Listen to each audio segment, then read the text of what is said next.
Valentier, partiu, pé esquerdo, uma bomba! Gol!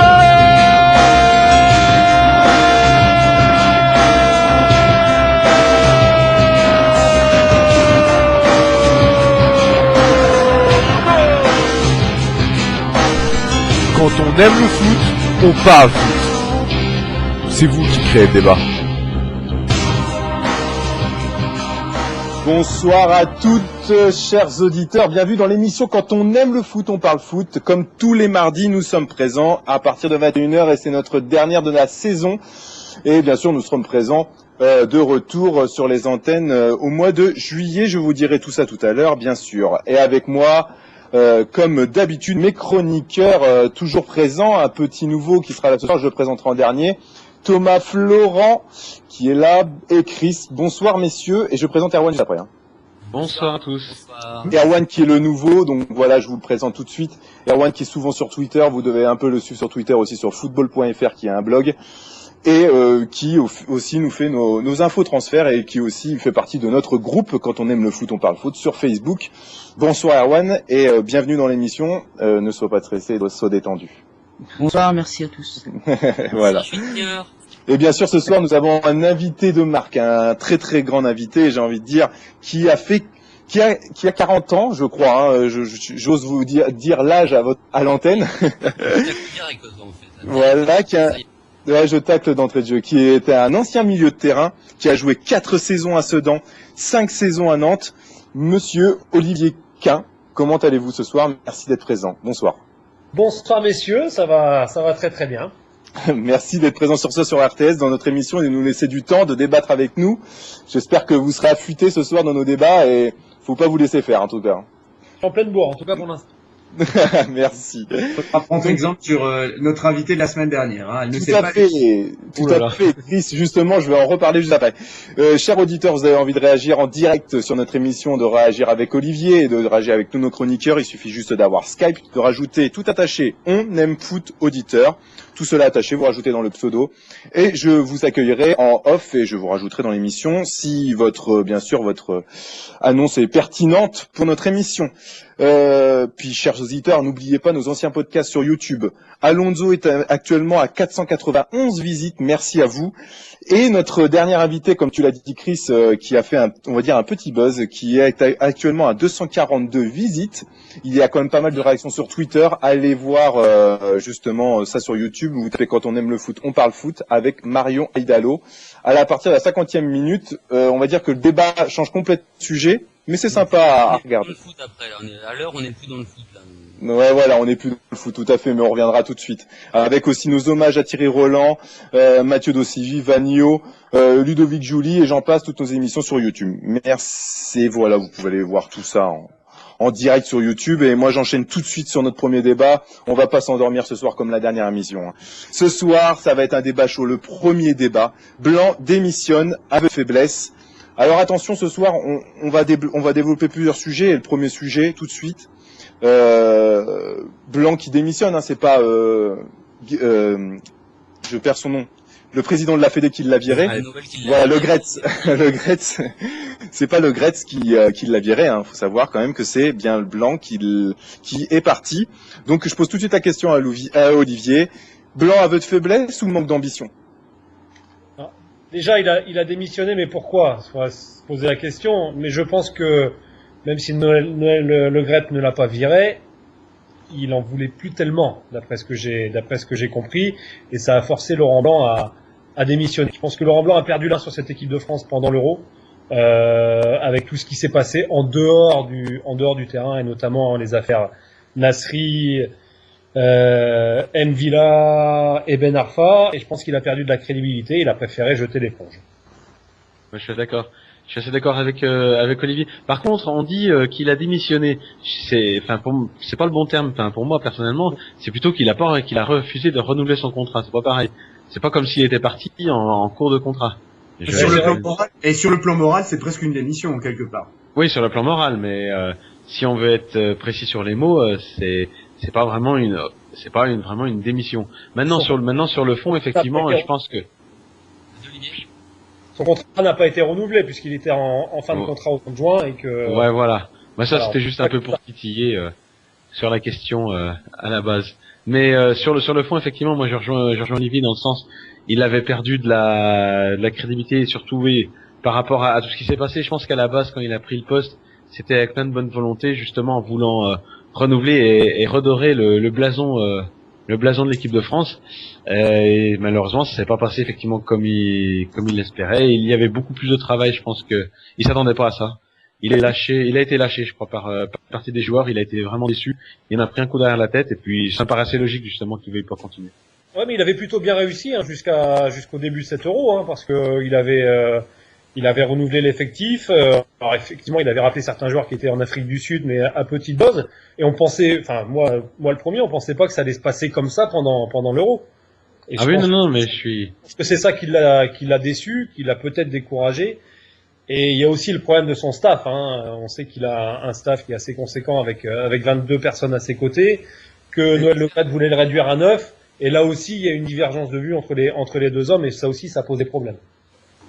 Oui, pardon, mais Excuse-moi, Christian, un instant, mais pour en venir un staff de 22 personnes, c'est juste énorme. Quand on a dans le staff quelqu'un que j'aime beaucoup, hein, attention, comme Fabien Barthez, qui fait une intervention dans le groupe France à l'année qui touche 100 000 euros, je trouve ça absolument révoltant. Et Barthez qui avait fait payer une note de Tati à la FFF. Hein. non, mais on est dans le délire absolu, les amis. Pardon, hein, mais est-ce que c'est parce que je ne suis pas français? Mais moi, j'avais vu. Ça fait 2 ans ça fait 3 ou 4 ans que je suis sur RTS, je suis un des cofondateurs, et j'ai toujours dit, enfin bon, alors, bon, évidemment, j'ai des a priori négatifs sur lui, vous allez me dire, mais j'ai jamais cru, moi, que ça allait réussir.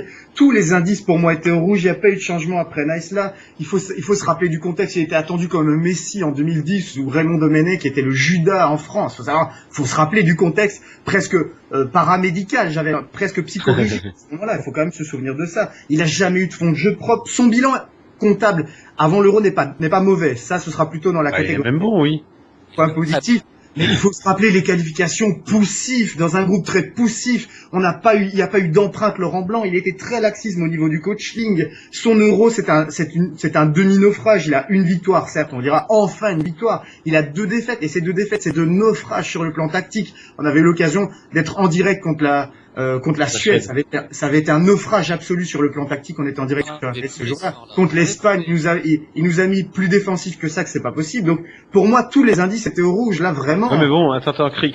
Juste avant, attends, juste pour avoir une spécification de Chris. Pour toi, en fait, c'est un aveu de faiblesse ou un manque d'ambition? Parce que la première question était là-dessus, quoi. Et c'est un petit peu des deux. Il fait comme l'entraîneur ici en Belgique, c'est-à-dire que il a peur de ne pas réussir, et d'un côté, il a perdu le contrôle. Donc c'est un petit peu des deux. Sur le plan de la morale, c'est un naufrage complet. Sur le plan mathématique et comptable, il s'en va en se disant bon, c'est pas si mauvais que ça d'une certaine manière. Donc c'est un petit peu une absence de courage. Il faut se souvenir qu'à Bordeaux, sa première expérience d'entraîneur, il y en avait que 2. Moi, je comprends pas quelles ont été les attentes insensées autour de lui. Je ne dis pas que ce sera plus tard un grand entraîneur. Il a fait 1 an et demi correct à Bordeaux. Il a fait correct, bon.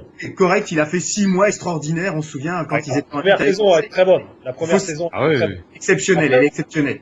On a l'impression par un naufrage absolu, ça se termine par le naufrage absolu. Pendant 6 mois, c'était la débandade à Bordeaux. On a l'impression que le Blanc, il a du mal sur la durée, effectivement. Ça a été très intéressant à Bordeaux au départ. Ça l'a été en équipe de France. Alors, il y avait quand même un grand chantier, hein. Ça sortait de la Coupe du Monde en Afrique du Sud où il a fallu pratiquement tout rebâtir avec des joueurs nouveaux. Effectivement, au niveau du fond de jeu, c'était pas extraordinaire, mais il était reparti sur des bases. Et on sait que repartir sur des bases au haut niveau, c'est compliqué. Maintenant, effectivement, les qualifications ont été poussives. L'équipe de France s'est qualifiée au dernier match, mais c'était l'objectif.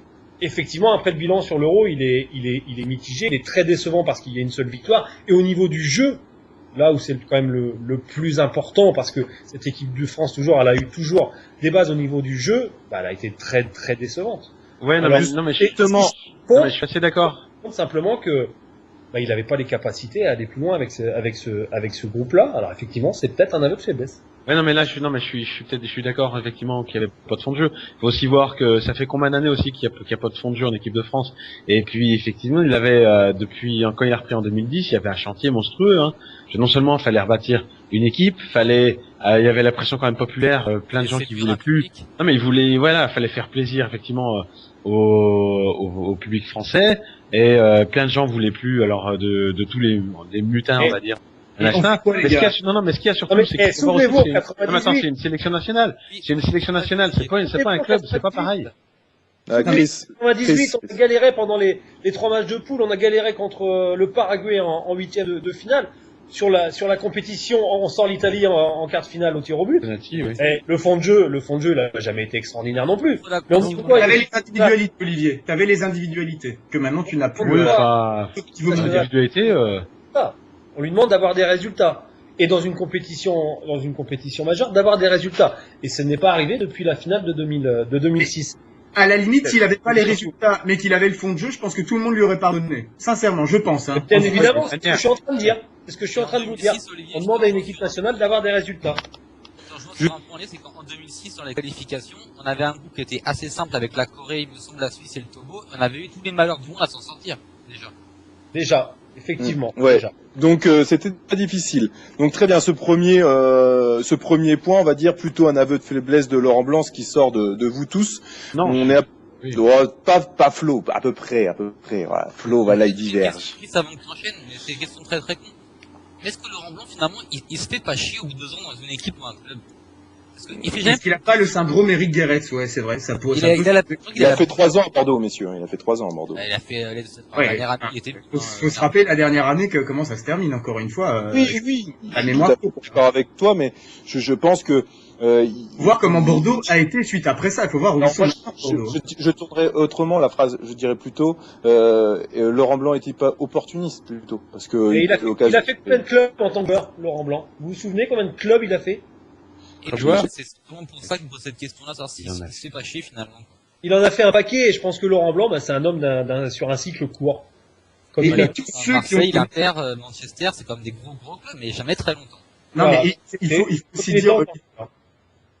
Pardon Olivier, je vous laisse finir, mais il faut aussi dire, je vous laisserai finir juste après. Il faut aussi dire qu'on a quand même mis une sorte d'auréole sur la tête de Laurent Blanc. Tous ceux qui l'ont connu comme joueur disaient que c'était un type qui était imbuvable dans le privé, c'était un type qui avait un melon monstrueux, c'était un type qui prenait ses coéquipiers de haut. On l'appelait le président à la base, parce que le président c'est devenu quelque chose de positif. Mais à la base, le président, c'est un surnom que ses coéquipiers lui ont donné, c'était pas de manière très flatteuse à l'époque. Donc, il faut pas oublier, voilà, sur le plan, que c'est aussi pour faire.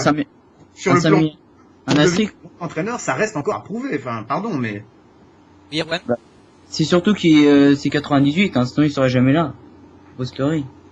Ouais, je pense aussi parce que voilà, on a élevé une statue à tous les champions du monde de 98, qui soient maintenant consultants ou entraîneurs ou sélectionneurs à Laurent Blanc, mais finalement ils n'ont pas, et notamment Laurent Blanc, n'a peut-être pas la capacité à amener l'équipe de France le plus haut, c'est-à-dire au moins championne d'Europe. Donc effectivement.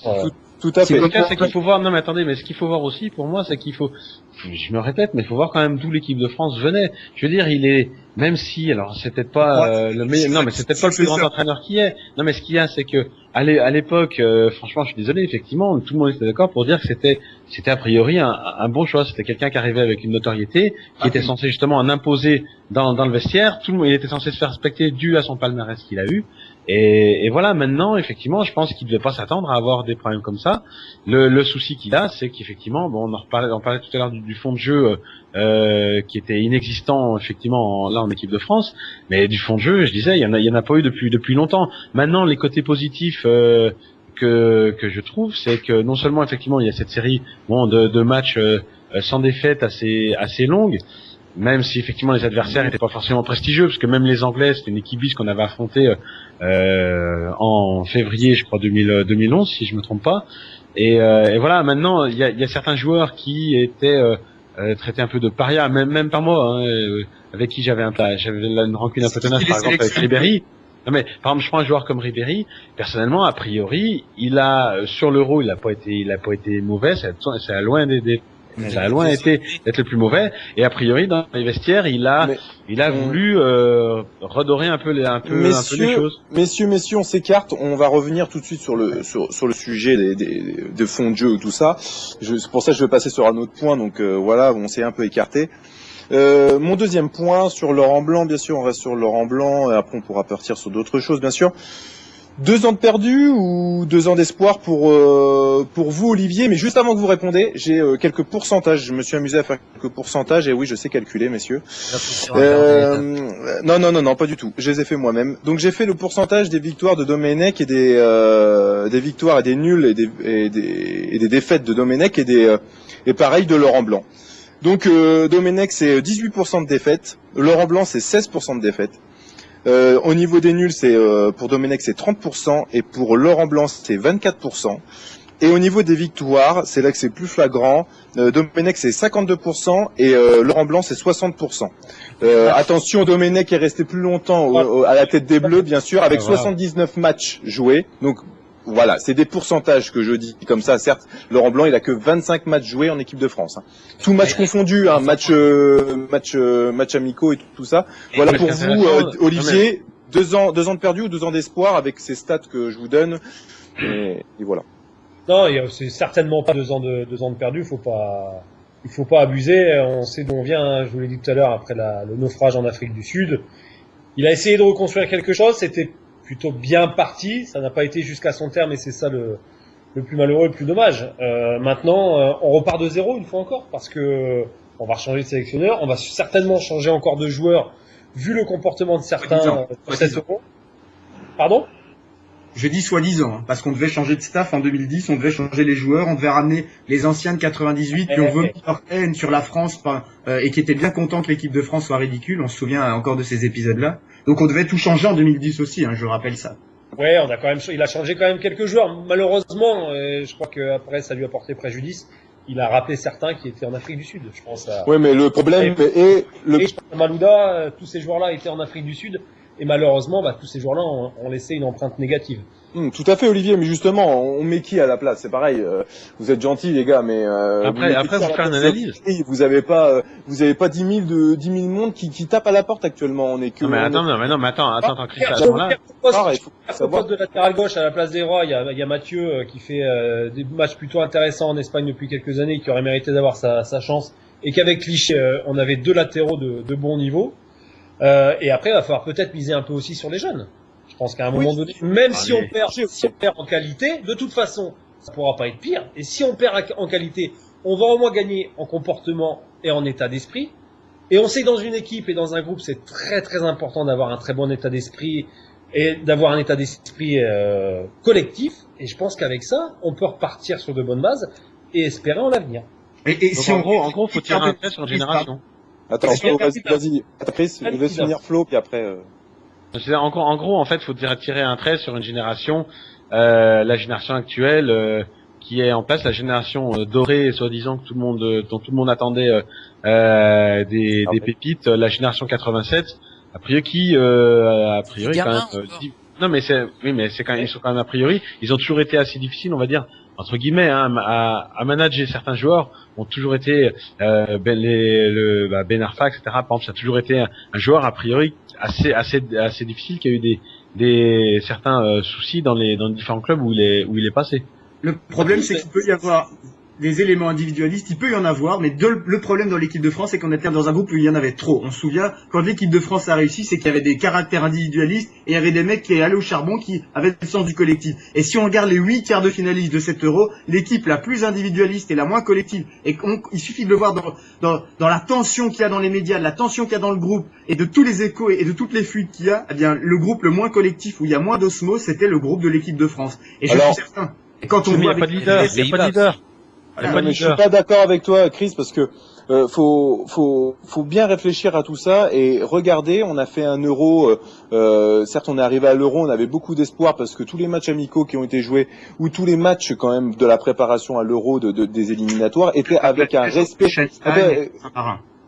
ils étaient avec un respect dans le jeu ou dans le comportement qui était il y avait pas d'écart. En tout cas dans cette élimination, il y avait pas d'écart. Et d'un seul coup, on ne sait pas pourquoi à l'Euro il y a un écart. Tout fuite, on a toujours cette taupe là, d'où dans ce vestiaire qui je sais pas d'où qu'elle arrive. Donc je pense que Laurent Blanc justement devait être le patron, devait montrer qu'il avait les épaules, et là n'a pas montré qu'il avait les épaules, qu'il n'avait pas encore assez l'envergure sur ces jeunes qui lui ont manqué de respect, au capitaine qui était Hugo Lloris. Il y avait plein de choses. Alors peut-être que voilà, il a fait des mauvais choix et c'est pour ça que moi je trouve, après on en reparlera là-dessus, mais je trouve que c'est dommage que quand on voit Laurent Blanc qui part, alors qu'il sait comment ces joueurs réagissent, il sait qui réagit comment, il pourrait dire non lui je le prends pas, lui je vais prendre lui parce que lui il rentre plus dans mon comportement que j'aime, lui je vais sanctionner sans le prendre pendant 3-4 matchs. Voilà, Laurent Blanc était là, connaissait maintenant son groupe.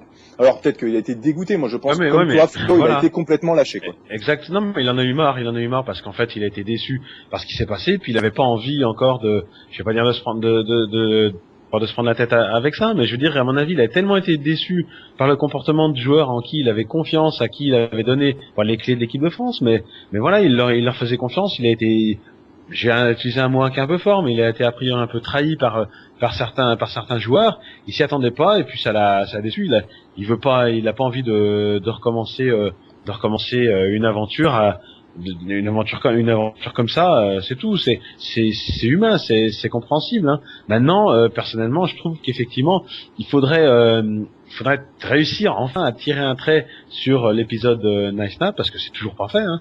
Faut pas se leurrer, il y a toujours des restes qui sont là. C'est pas fait parce que les médias ils passent leur temps à en parler. Mais oui, mais les médias ils passent. Non, mais t'as toujours des brides, même comportementales, je veux dire. Ils sont toujours là. Ils étaient là en 98, les médias. Non, mais je suis tout à fait d'accord avec Tom, justement. Les médias, allez en Grande-Bretagne, hein, vous verrez que les médias de français sont très très gentils par rapport à ce qui peut se passer outre-Manche, hein, donc c'est pas le même faut arrêter un petit peu ça, et quand on est joueur professionnel, la critique, il faut savoir l'accepter, qu'elle soit positive ou négative, parce que sinon, les médias, ils sont pas sur le terrain, jamais à rien. Vous n'avancez jamais à rien. Donc il faut arrêter un peu avec les médias. Pour défendre Laurent Blanc un peu, je pense que il a été victime d'une donnée universelle au foot. On en a tous fait à un niveau plus ou moins élevé, n'est-ce pas, Olivier? Quand tu faisais partie du plus, évidemment, Olivier. Et moi, je faisais partie du moins, allez. Mais c'est que un entraîneur, que ce soit au niveau amateur ou professionnel, encore plus au niveau professionnel, quand un entraîneur perd son autorité dans le vestiaire, il est grillé, c'est tout. C'est un plan universel du football, et je dirais même du sport. Et ce qu'il a aussi fait, outre ces naufrages tactiques, on en a déjà parlé, ce qu'il a aussi fait, moi, ce qui m'alarmait, c'est que les matchs de préparation, je vais caricaturer, mais c'était le Bangladesh, le Liechtenstein et Saint-Marin. À un moment donné, il a pas osé. Il a pris un choix, à mon avis, il s'est dit, il faut que je mette le groupe en confiance, il faut pas que le groupe connaisse trop la défaite. Je pense et j'avais très peur à ce moment-là que ce soit un très mauvais choix. Je pense que le groupe aurait dû connaître la défaite plutôt, aurait dû être dans le rouge pour justement voir la capacité du groupe à réagir à ce moment-là. En plus de ça, il a laissé son autorité à d'autres. C'était quelque part la chronique d'un naufrage. Non, mais le problème aussi qu'il y a dans cette équipe, faut voir quand même, parce qu'en général, les équipes qui gagnent, que ce soit l'équipe de France quand elle a gagné en 98, en 2000, ou même les équipes qui gagnent en général, il y a tout le temps des leaders. Et je parle pas forcément de leaders techniques, je parle de leaders de vestiaire, des mecs qui, à peine il y a un écart, vont redresser la chose, etc. Là, le problème, c'est qu'on a un ensemble d'individualités et il y a personne pour tenir le groupe. Et si le coach effectivement perd la main juste sur le groupe, il faut qu'il y ait quelqu'un justement qui soit là derrière justement pour l'épauler. Et normalement, c'est vrai que c'est le rôle du capitaine. Hugo Lloris, je l'aime bien personnellement, c'est un très bon gardien. Mais est-ce qu'il a les épaules aussi pour être capitaine? Parce qu'être capitaine, c'est pas seulement diriger parler aux joueurs sur le terrain, mais il faut quand même réussir aussi à être le bras droit du coach et à pouvoir recadrer les choses quand il y en a besoin, et puis pas avoir peur de gueuler sur les gens. La lâcher. Pourquoi quand t'as des mecs comme Mpilas c'est pas quelqu'un qui va emmener un groupe, Hugo Lloris. C'est un très très bon gardien, c'est un super mec, mais c'est pas un aboyeur, c'est pas quelqu'un qui va vous emmener, qui va vous remettre dans le droit chemin, comme pouvait l'être Deschamps en 98, comme pouvait l'être après Vieira ou Zidane en 2006. Et effectivement, dans cette équipe, dans ce groupe, il manque 2-3 joueurs avec beaucoup plus d'expérience, beaucoup plus de charisme, et surtout capable de remettre les gars à leur place. Voilà. À partir d'un moment, comme Alou Diarra dit que c'est pas normal apparemment, d'après ce qui est passé, qui dit dans le vestiaire, c'est pas normal, et qu'un mec comme Nasri lui dise, ne me parle pas comme ça, le groupe, il peut pas avancer. C'est impossible, à partir du moment où quelqu'un fait une réflexion où elle est mal prise, et on vous répond mal et on n'accepte pas, le groupe ne peut pas avancer. Et justement, le groupe, il a été explosé. Olivier, justement, j'aimerais bien avoir une petite anecdote sur vos vestiaires, vous, à l'époque. Comment ça se passait s'il y avait quelqu'un qui ouvrait sa bouche, ou soit c'était un capitaine ou quoi au caisse, qui disait, non, lui, faut pas que tu fasses ça comme ça, et qui répondait, comment ça se passait dans les vestiaires? Il y avait quand même quelque chose de constructif, ou c'était, non, ça partait pas comme ça, quand même, dans les vestiaires? À Sedan, il y avait 4-5 leaders qui emmenaient le groupe et qui prenaient les décisions et qui n'avaient pas peur de remettre les mecs à leur place si ça se passait mal. Mais on a vécu des saisons extraordinaires, une aventure extraordinaire, donc ça ne s'est jamais produit. Et après, à Nantes, il y avait 2-3 joueurs, dont Michael Landreau, dont Nestor Fabry derrière, qui emmenaient le groupe, qui inspiraient le respect. Et c'est pareil, à Nantes, il y avait pas de souci de ce côté-là. Mais dans un groupe, il en faut. Et j'ai eu l'impression, j'en suis persuadé que dans l'équipe de France, il en a manqué. Ouais, mais est-ce qu'actuellement, justement, est-ce qu'on manque pas de joueurs? Est-ce qu'on a des joueurs ayant ce profil qui seraient susceptibles d'être appelés en équipe de France? Est-ce qu'il y a des joueurs qui, comme ça, dont le nom vient en tête en se disant, lui, ce serait le type de joueur qu'il faudrait, ce serait un bon capitaine, ce serait. Mais j'ai l'impression, en fait, en regardant comme ça des noms. Et j'en vois pas beaucoup personnellement. Il y en a plus énormément. On n'en a pas. Il y a un mec comme, alors vous allez peut-être gueuler, mais il y a un mec comme Mexès qui est comme une certaine expérience, qui a joué en Italie dans des grands clubs, mais qui a fait une saison pourrie, si je puis dire, qui aurait dû avoir ce rôle de leader. Mais vu ses prestations, il pouvait pas l'avoir. Ouais. Et sinon dans le groupe, il y en avait pas. Alou Diarra, non mais à la base, son statut a été remis en cause. Il partait pas comme titulaire. Il a fait une saison lui également pourrie à Marseille. Il pouvait pas avoir ce statut, et la preuve, quand il fait une réflexion à Nasri, il se fait renvoyer dans ses 22. Donc il pouvait pas. Déjà parmi les joueurs qui étaient à l'Euro, je sais même pas s'il y en a beaucoup qui sont capitaines dans leur club déjà. Parce que pour être capitaine en sélection, faudra déjà pouvoir être capitaine dans son club. Faut déjà avoir le Voilà, non mais je veux dire, même sans parler des joueurs même qui sont là, qui étaient à l'Euro, mais parmi les joueurs qui peuvent être en équipe de France, quels sont les joueurs, j'aimerais bien qu'on me dise, quels sont les joueurs qui pourraient être en équipe de France et avoir ce statut justement. Parce que moi je parle pas des 23 qui étaient là. Mis à part les 23, tu veux dire. Oui, en dehors des 23. Ouais, en dehors des 23, il va falloir réfléchir à les chercher. Parce que j'en vois pas beaucoup, hein. En tout cas, le prochain sélectionneur aura du travail. Nous allons passer, la question de Chris, répond à la question de foot intéressante. Moi, je pense à Jérémy Mathieu. Jérémy Mathieu. Pourquoi pas? À voir. De toute façon, on verra dans les prochains jours, on verra. Et de toute façon, il faut au moins, le prochain sélectionneur, pour moi, va devoir non seulement se préparer justement à renouveler l'effectif, mais il va falloir surtout qu'il trouve les joueurs qui vont être capables d'être des leaders, pas techniques, mais des leaders de vestiaire, des mecs qui a un charisme. Ça va être ça surtout la base, parce que si effectivement on a des joueurs qui arrivent à tenir un vestiaire, à remettre les joueurs qui les connaissent un peu, à les remettre à leur place, du coup une unité devrait se créer normalement dans le vestiaire, et une équipe devrait pouvoir naître, et à ce moment-là, à partir du moment où il y a un groupe sain et qui est uni, à ce moment-là, on peut commencer à espérer avoir des résultats. Mais il faut trouver ces joueurs. Il y a Mavouba de Lille qui est capitaine. Il y a Mavouba qui peut faire. Effectivement. Ouais, et à condition d'être sélectionné, malheureusement pour lui. Malgré les 2-3 dernières énormes saisons qu'il a faites, il n'a pas été sélectionné. Il y a aussi pour les 23 des choix quand même qui ont été assez bizarres. Oui, mais après, Olivier, pour en venir à Mavouba, c'est une raison perso entre lui et Blanc après.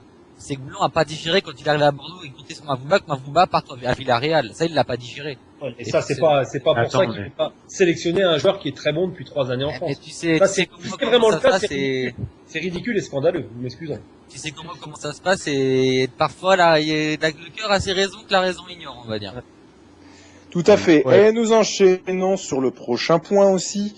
J'avais envie de faire un petit point humoristique. Quel effet le départ de Blanc pourrait avoir sur le groupe? Alors voilà, tout le monde pourra rigoler ou pas.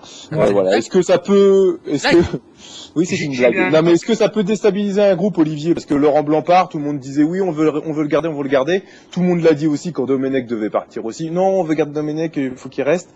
Vous croyez ça, Vous croyez sincèrement qu'un joueur qui va être questionné par un journaliste aurait pu dire je préférais que Laurent Blanc s'en aille? C'est impossible. C'est impossible. Donc ils ont tous dit la même chose. On veut qu'il reste.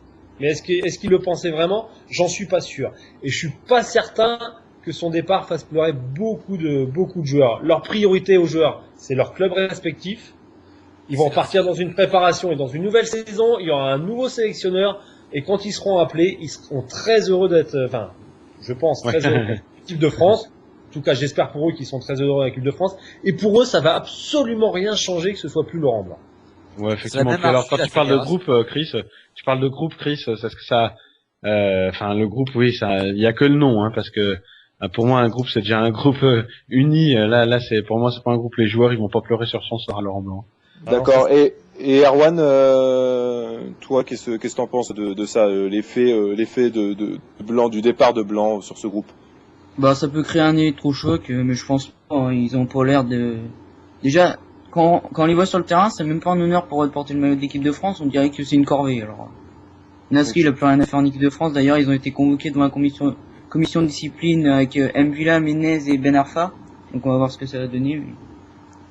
Oui, ça, alors... Pour compléter un petit peu ce qu'on disait à l'instant, honnêtement, les seuls que ça va arranger, entre guillemets, le demi-échec, l'aveu d'échec, entre guillemets, de Laurent Blanc, c'est la fédération, parce qu'ils vont enfin pouvoir dire, voilà, regardez, on a donné les clés à ceux que vous vouliez, à savoir la génération 98, ils en ont rien fait, ils en veulent pas.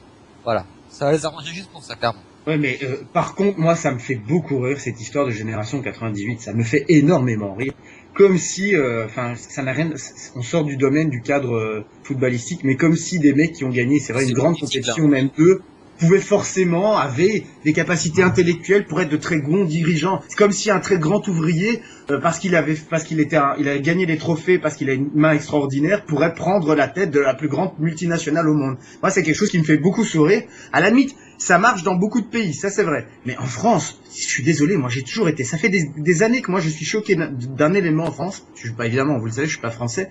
C'est la haine et la bave des anciens de 98 pendant 6 ans qui n'ont pas arrêté. Moi, franchement, si j'avais été français, je me serais senti insulté par eux, qui n'ont pas arrêté de ricaner, de rire, de se moquer, d'ironiser, de cracher leur venin sur l'équipe de France, sous prétexte qu'il y avait à la tête de l'équipe de France quelqu'un qu'ils n'aimaient pas. Et parce qu'ils se sentaient peut-être pas écoutés. Et moi, je trouve que ça, c'est pas tout à fait respecter le nation de l'équipe de France. Je suis désolé, moi, si t'es joueur et que t'aimes pas un entraîneur, ben, certes, tu peux un petit peu ironiser si l'équipe perd, mais tu te fous pas de la gueule et t'essayes pas de descendre l'équipe de France. On se souvient, en 2010, ils étaient déjà plus bas que terre. On n'avait pas besoin que l'équipe de France soit mondialement lynchée avec des anciens de 98 qui allaient se gausser sur les plateaux de télévision en Belgique ou ailleurs en disant, franchement, c'est de la merde, c'est de la merde d'être français actuellement, etc. Moi, ça me choque personnellement. Et sur cette génération 98, il faudra vraiment à un moment donné qu'il y a des éléments qui sortent un peu du lot, parce que l'exemple Fabien Barthez est quand même criant d'hallucination presque, hein. Et donc là, vraiment, c'est très inquiétant. Moi, ce qui m'inquiète en plus, c'est qu'on a l'impression que dans ce groupe-là, c'est un petit peu l'anarchie, comme on l'a dit tout à l'heure. Il n'y a pas un patron. Et en plus de ça, moi, je pense qu'ils sont quand même contents. Ils ont un certain amour de l'équipe de France. Par contre, j'ai l'impression c'est pas ça la question, parce qu'ils aiment évidemment l'équipe de France. Peut-être qu'ils aiment d'autres pays, mais ça, on s'en fiche. Ils aiment l'équipe de France. Ce qui leur manque, c'est la fin de victoire. On a l'impression qu'ils sont contents. Ils sont en quart de finale. Les mecs, je me souviens, après la défaite contre la Suède, c'est pas grave. Mais ils s'en contentent pas, Chris. Ils s'en contentent pas. Le groupe a explosé. Le groupe a explosé, Chris. Donc automatiquement, on le ressent sur le terrain. On voit quand Nasri, on revient sur le match, mais on parlera de ça plus tard, mais entre nous, mais même sur le match, quand on voit quand en Angleterre, quand Nasri rentre sur le terrain, on voit qu'il est dépité, on voit qu'il a pas envie. Il a le sourire en coin en disant tiens, tu me fais rentrer, Laurent Blanc, merci, c'est gentil. Mais tu vas voir ce que je vais faire sur le terrain, je vais rien faire. Bah, voilà, j'exagère le trait, mais on voit qu'il y avait un décalage et on voit que non, Chris, c'est pas ça, c'est que le groupe a explosé automatiquement, ça se ressent sur le terrain. Certes, ce groupe 98 avec Laurent Blanc, bah, n'a pas fait, mais un joueur ne fait pas un entraîneur. Voilà, un sélectionneur et entraîneur, c'est un métier différent. Faut se recadrer aussi là-dessus, messieurs.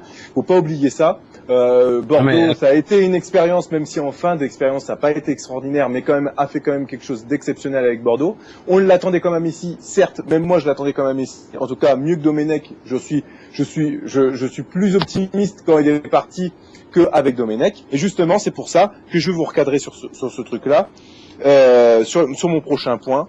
Quel profil doit avoir le futur sélectionneur? Justement, je voulais en parler. Voilà, donc je vais juste poser la question avant à Olivier, Chris, à Olivier.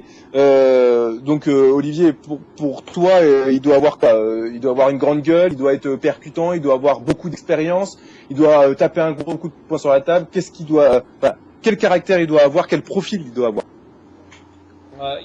Enfin, moi, il y a un nom qui a été avancé et qui me plaît bien parce que c'est un entraîneur, c'est Noël Le Graët qui l'a annoncé. C'est un entraîneur qui entraîne en Ligue 1 depuis des années et des années. Alors effectivement, il n'a pas fait que des grands clubs, mais il a une longévité qui parle pour lui. C'est Jean Fernandez. Alors je sais que ça va pas faire entre guillemets bander beaucoup de monde, mais il inspire le respect. Il connaît très très très bien le football. Et je pense que pour les jeunes, il pourrait avoir une certaine influence sur eux. Alors après, ce sera pas lui parce que il est en poste à Nancy, mais c'est un entraîneur de cette trempe-là, avec 15-20 ans. Il faut un mec qui a une hargne. Pardon? Il faut un mec qui a de la poigne, il faut un mec qui soit, sans dire extra-autoritaire, mais il faut un mec qui est... Il en a de la poigne, je peux vous dire. Non mais c'est pour ça. Il sait gérer un groupe, il sait se faire respecter, il sait prendre des décisions, il sait écarter des joueurs, et on fait pas une carrière d'entraîneur aussi longue que la sienne, sans avoir cette poigne-là. Maintenant, c'est un entraîneur de cette trempe. Est-ce qu'il en existe un? Et s'il existe, est-ce qu'il est libre? C'est ça aussi le problème. Oui, parce que de toute façon, il y a le nom de Deschamps qui revient. Il a toujours affirmé que l'équipe de France pour lui c'était et un objectif et un rêve. Il a quand même sa carrière de joueur qui parle pour lui. Il commence à avoir une carrière d'entraîneur qui est quand même assez conséquente avec quelques titres. Je pense qu'à l'heure actuelle, à part lui, il ne se dégage pas grand monde. Le problème, le problème, moi j'ai bien peur, et c'est ce que j'avais dit avec Blanc, et j'ai peur que ça se reproduise avec Deschamps. Si tu mets Deschamps, j'ai l'impression que tu l'enterres, quoi. Et le problème, c'est que Laurent Blanc, ça aurait pu être un très bon entraîneur pour l'équipe de France, mais il n'aurait pas du tout, je pense, on n'aurait jamais dû, je l'avais déjà dit en 2010, on n'aurait jamais dû le nommer à ce moment. Moi, je partage trop tôt, Laurent Blanc. Et en plus de ça, le problème, c'est que la fédération n'aura pas, pardon, je vais être un peu vulgaire, n'aura pas les couilles de le mettre parce que, au niveau des médias, au niveau du grand public, ils savent que s'ils ratent, ils diront, mais vous avez mis quelqu'un qui était de Nancy, etc. Bon, évidemment, c'est pour ça qu'ils le mettront pas. Bien sûr, bien évidemment. Mais c'est ça le problème. Mais attends, c'est pas que ça le problème. Le souci déjà, c'est que la liste de noms est déjà assez limitée parce qu'ils vont pas aller racheter le contrat d'un sélectionneur, d'un entraîneur qui est déjà en poste. Donc les noms sont déjà limités. Alors c'est facile, il y a Deschamps. On parlait aussi pas mal de Paul Le Guen. Alors Paul Le Guen, je l'aime bien. Il a fait des bonnes choses à Lyon, entre autres. Non, mais il a fait de bonnes choses à Lyon, mais on a vu au Cameroun, par exemple, comment c'est passé, c'est très mal passé. Et c'est un entraîneur pour moi qui, effectivement, il a pas le profil pour être sélectionneur de la France en ce moment. C'est bon, ça. Pas en ce moment, pas maintenant. Pas en ce moment, je veux dire. En ce moment où il faut un mec qui peut se taper du poing sur la table, et effectivement, qui ait pas de scrupule justement à évincer des joueurs, à les mettre à l'écart si jamais il y a un problème de comportement. Justement, ce que n'a pas su faire, à mon avis, Blanc, pour quelque raison que ce soit, ça le regarde. Mais il va falloir un sélectionneur qui dise, voilà, même si vous n'êtes pas d'accord avec ça, moi ce joueur je le prends plus, je le veux pas. Un écart, je le prends plus. Des fois, il faut quelqu'un comme ça. Je voudrais faire un rajout de points sur Didier Deschamps. J'ai entendu dans certains médias de sources sûres qu'apparemment Didier Deschamps serait très fatigué de sa dernière saison à Marseille et devrait prendre du repos. Voilà ce qui a été dit. Et pardon, Chris. Franchement, faut pas qu'il vienne avec l'équipe de France parce qu'il va se tirer une balle dans la tête au bout de 6 mois. Ah bah oui. Voilà, c'est pour ça que je veux vous le dire au moins, c'est ce qui a été dit. Alors ça veut rien dire, c'est son entourage qui le dit. Je reste timoré. Voilà, c'est des choses qui ont été dites. C'est pas le problème de Didier Deschamps, pardon, je vais peut-être en choquer quelques-uns. C'est le même problème que Laurent Blanc, c'est que on est dans un contexte très difficile. Et ce sont des potentiels grands entraîneurs et qui sont forcément qui ont des plans de carrière qui sont un petit peu individualistes. Je le dis pas de manière grotesque, mais forcément, ils espèrent un jour entraîner dans des grands clubs. Ils ont sans doute le potentiel pour le faire. Et c'est des entraîneurs qui ne peuvent pas être forcément clivants. Moi, j'ai l'impression qu'il faudrait un entraîneur clivant. Je vais mettre les pieds dans le plat. Dans beaucoup de pays, ça se passe comme ça. Quand on voit que c'est l'anarchie, il faut certainement pas. Ce serait une immense erreur de le refaire. Un mec qui entraînerait l'équipe de France, qui a un lien avec 98. Parce que ça, les joueurs, ça les gonfle complètement. Les médias vont revenir là-dessus, le grand public va revenir là-dessus. Ça va les gonfler et ça va terminer encore à l'anarchie. Ça, j'en suis quasiment mes deux mains coupées là-dessus. Donc, il faut un entraîneur qui n'ait rien à voir avec 98. Pourquoi pas un entraîneur étranger? Et oui, c'est vrai que France, c'est l'insulte de le dire en France. Ça a marché. Oui, mais ce sera pas un entraîneur étranger, ça a été dit. Ce sera un entraîneur français. Ça, parce qu'il y a un tabou en France, ça doit être bleu, blanc, rouge, sinon c'est mauvais. Et moi, dans beaucoup de pays, quand c'est la crise, c'est une solution pour un petit peu dépassionnaliser tout ça. Et le problème, c'est que si un Jean Fernandez, pourquoi pas, mais un Didier Deschamps, un Laurent Blanc sont des mecs qui sont implantés là-dedans, implantés complètement dans la fédération, qui ont des liens. Quelqu'un d'extérieur, voilà. Quelqu'un qui est de l'extérieur, peut-être. Voilà, qui a un point de vue extérieur. Qui n'a aucun lien avec Jean-Pierre Bernès. Voilà, d'accord, déjà pas de lien avec Bernès, on est d'accord. Il y a ça aussi. Ça c'est clair parce que Bernès ça passe toujours pas pour le grade de 93. On va finir par privilégier une solution interne, hein, quelqu'un qui est déjà à la Fédé, qui entraîne une équipe de jeunes.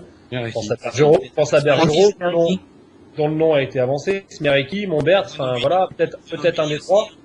Bruno Bini qui a les effets féminines, qui fait des bons résultats avec eux. Je suis pas sûr qu'il ait quand même les épaules pour gérer. C'est la même chose. Hein. Il a des super résultats avec l'équipe de France féminine et à sa place, j'y resterai parce que c'est quand même une autre dimension. Mais je pense que j'ai un nom en tête, mais ça va vous faire marrer, je pense. Hein. J'ai un nom en tête parce qu'il faut à la fois un mec qui est éducateur, c'est comme des gamins qu'on a en face, qui va leur rentrer dedans, qui va faire taire les médias et qui va inspirer le respect par sa carrière, par sa gueule, par tout ce qu'il fait.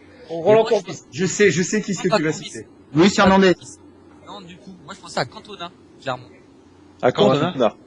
Oh là là. Bah, c'est un peu comme, non mais Cantona, je pense que Erwan, tu pourras reconfirmer là-dessus, mais enfin tu diras ce que tu penseras surtout.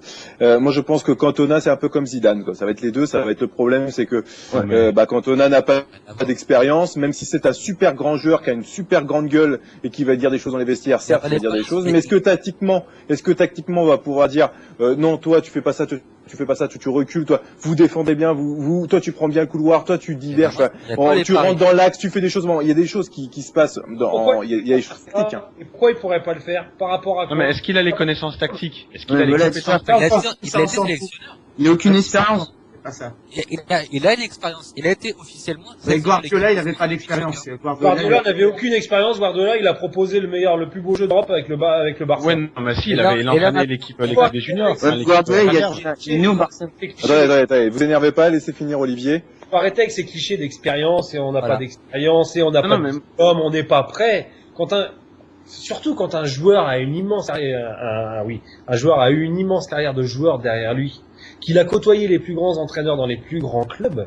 Déjà à la fin de sa carrière, il a acquis une expérience tactique. Et je vois pas pourquoi de suite il pourrait pas l'utiliser et la mettre à profit. Il faut Michel Platini, à ce moment-là, tous les grands entraîneurs, tous les grands joueurs feraient des grands entraîneurs, ça se saurait. Non, mais la différence avec Cantona, vous demandez c'est pas une vérité pour chacun. Attention. Rentre dedans, mais on vous amène un mec qui va leur rentrer dedans, vous dites ah non il a pas d'expérience. Mais non, moi je parle pas d'expérience. Est-ce qu'il a les connaissances, est-ce qu'il a déjà l'envie? C'est pas une vérité pour tout le monde. C'est pas une vérité, je suis pas sûr que tous les grands joueurs aient envie de devenir sélectionneur, mais celui qui a été un grand joueur, qui a envie de devenir sélectionneur, je vois pas pourquoi il faudrait attendre quelques années pour qu'il puisse entraîner des clubs avant, qu'il passe ses diplômes, pour le mettre à la tête d'une équipe nationale. Je comprends pas. Est-ce que lui, il aurait l'envie déjà, en plus? Zidane a dit en 10 ans. Il a l'envie, faut le prendre. En 10 ans peut-être. Mais il faut dire quelque chose aussi sur Cantona, c'est sur Eric Cantona. Mais non, mais sérieusement, s'il arrive, il aura une qualité que peu ont, c'est qu'il aura le respect, parce que pardon de le dire comme ça, je pense qu'il fera entre guillemets un peu peur aux joueurs, et c'est ce que les joueurs ont besoin. Il faudrait une sorte de. Mais attends. Le problème de Eric Cantona, on sait qu'il est sanguin. Il va arriver dans le vestiaire, il va t'en claquer un. L'autre, il va passer à travers le mur. Il est un peu trop ingérable. Exagère pas. Composant du claque. Trop sanguin, c'est sûr. Mais ça peut faire du bien aussi. Il faudrait idéalement un Eric Guéret français, vous voyez, le mec un peu paternaliste avec ses enfants, qui leur fait peur, mais qui est pas le meilleur tacticien. Je suis désolé, on en avait. Est-ce que Cantona a... Antoine Comboiré, voilà, c'est mon avis. Ouais, mais est-ce que Cantona a pas aussi, parce qu'il y a un passé assez lourd, j'allais dire, enfin, avec l'équipe de France, un petit peu. Mais ce sera pas. Ce sera pas Non, mais contre ouais, voilà, mais est-ce que, non, mais il y a ça, il y a ça aussi. De toute façon, on va se Le risque de retrouver. jalousie aussi, le risque de jalousie envers lui parce qu'il va attirer toute la couverture médiatique, etc. Donc ça, il y a plein d'inconvénients évidemment, mais disons que là, il aurait le respect des joueurs. Mais je pense que ça me paraît un peu hasardeux. Mais c'est pas impossible d'avoir quelqu'un, je sais pas, de cette trempe-là, un Cantona, un mec comme ça, un mec comme Guéret. Guéret, par exemple, c'est Oui, pas il y en a pas en France. tacticien, Il y en a mais il pas faut un meneur d'homme comme entraîneur. Il faut pas un grand tacticien à la Deschamps, il faut un meneur d'homme en équipe de France. Mais il y en a, oui, mais pour le Là, on moment, parle d'un il y a- sélectionneur, on parle pas d'un quel entraîneur. joueur est libre? Quel entraîneur est libre? Et qu'est-ce Mais profil? Flo, là, on ne parle pas d'un entraîneur, on parle d'un sélectionneur. Non, C'est mais oui, pas mais un le- entraîneur. Un entraîneur mais- peut mais- être mais qui est-ce qui est disponible et qui aurait ce profil justement là? Personne. Ça pas. Il y a Wenger Voilà. aussi, on a pas parlé de Wenger. Hein. Mais Wenger, il est pas libre. Wenger, Wenger, il est il pas partira libre. pas. Wenger voudra pas l'annoncer. Il a refusé parce que lui voulait faire les deux, et Arsenal et l'équipe de France. Et après avoir réfléchi, il a dit que c'était pas compatible et il a préféré dire. Très bien. Et Karim, Frédéric Antoine.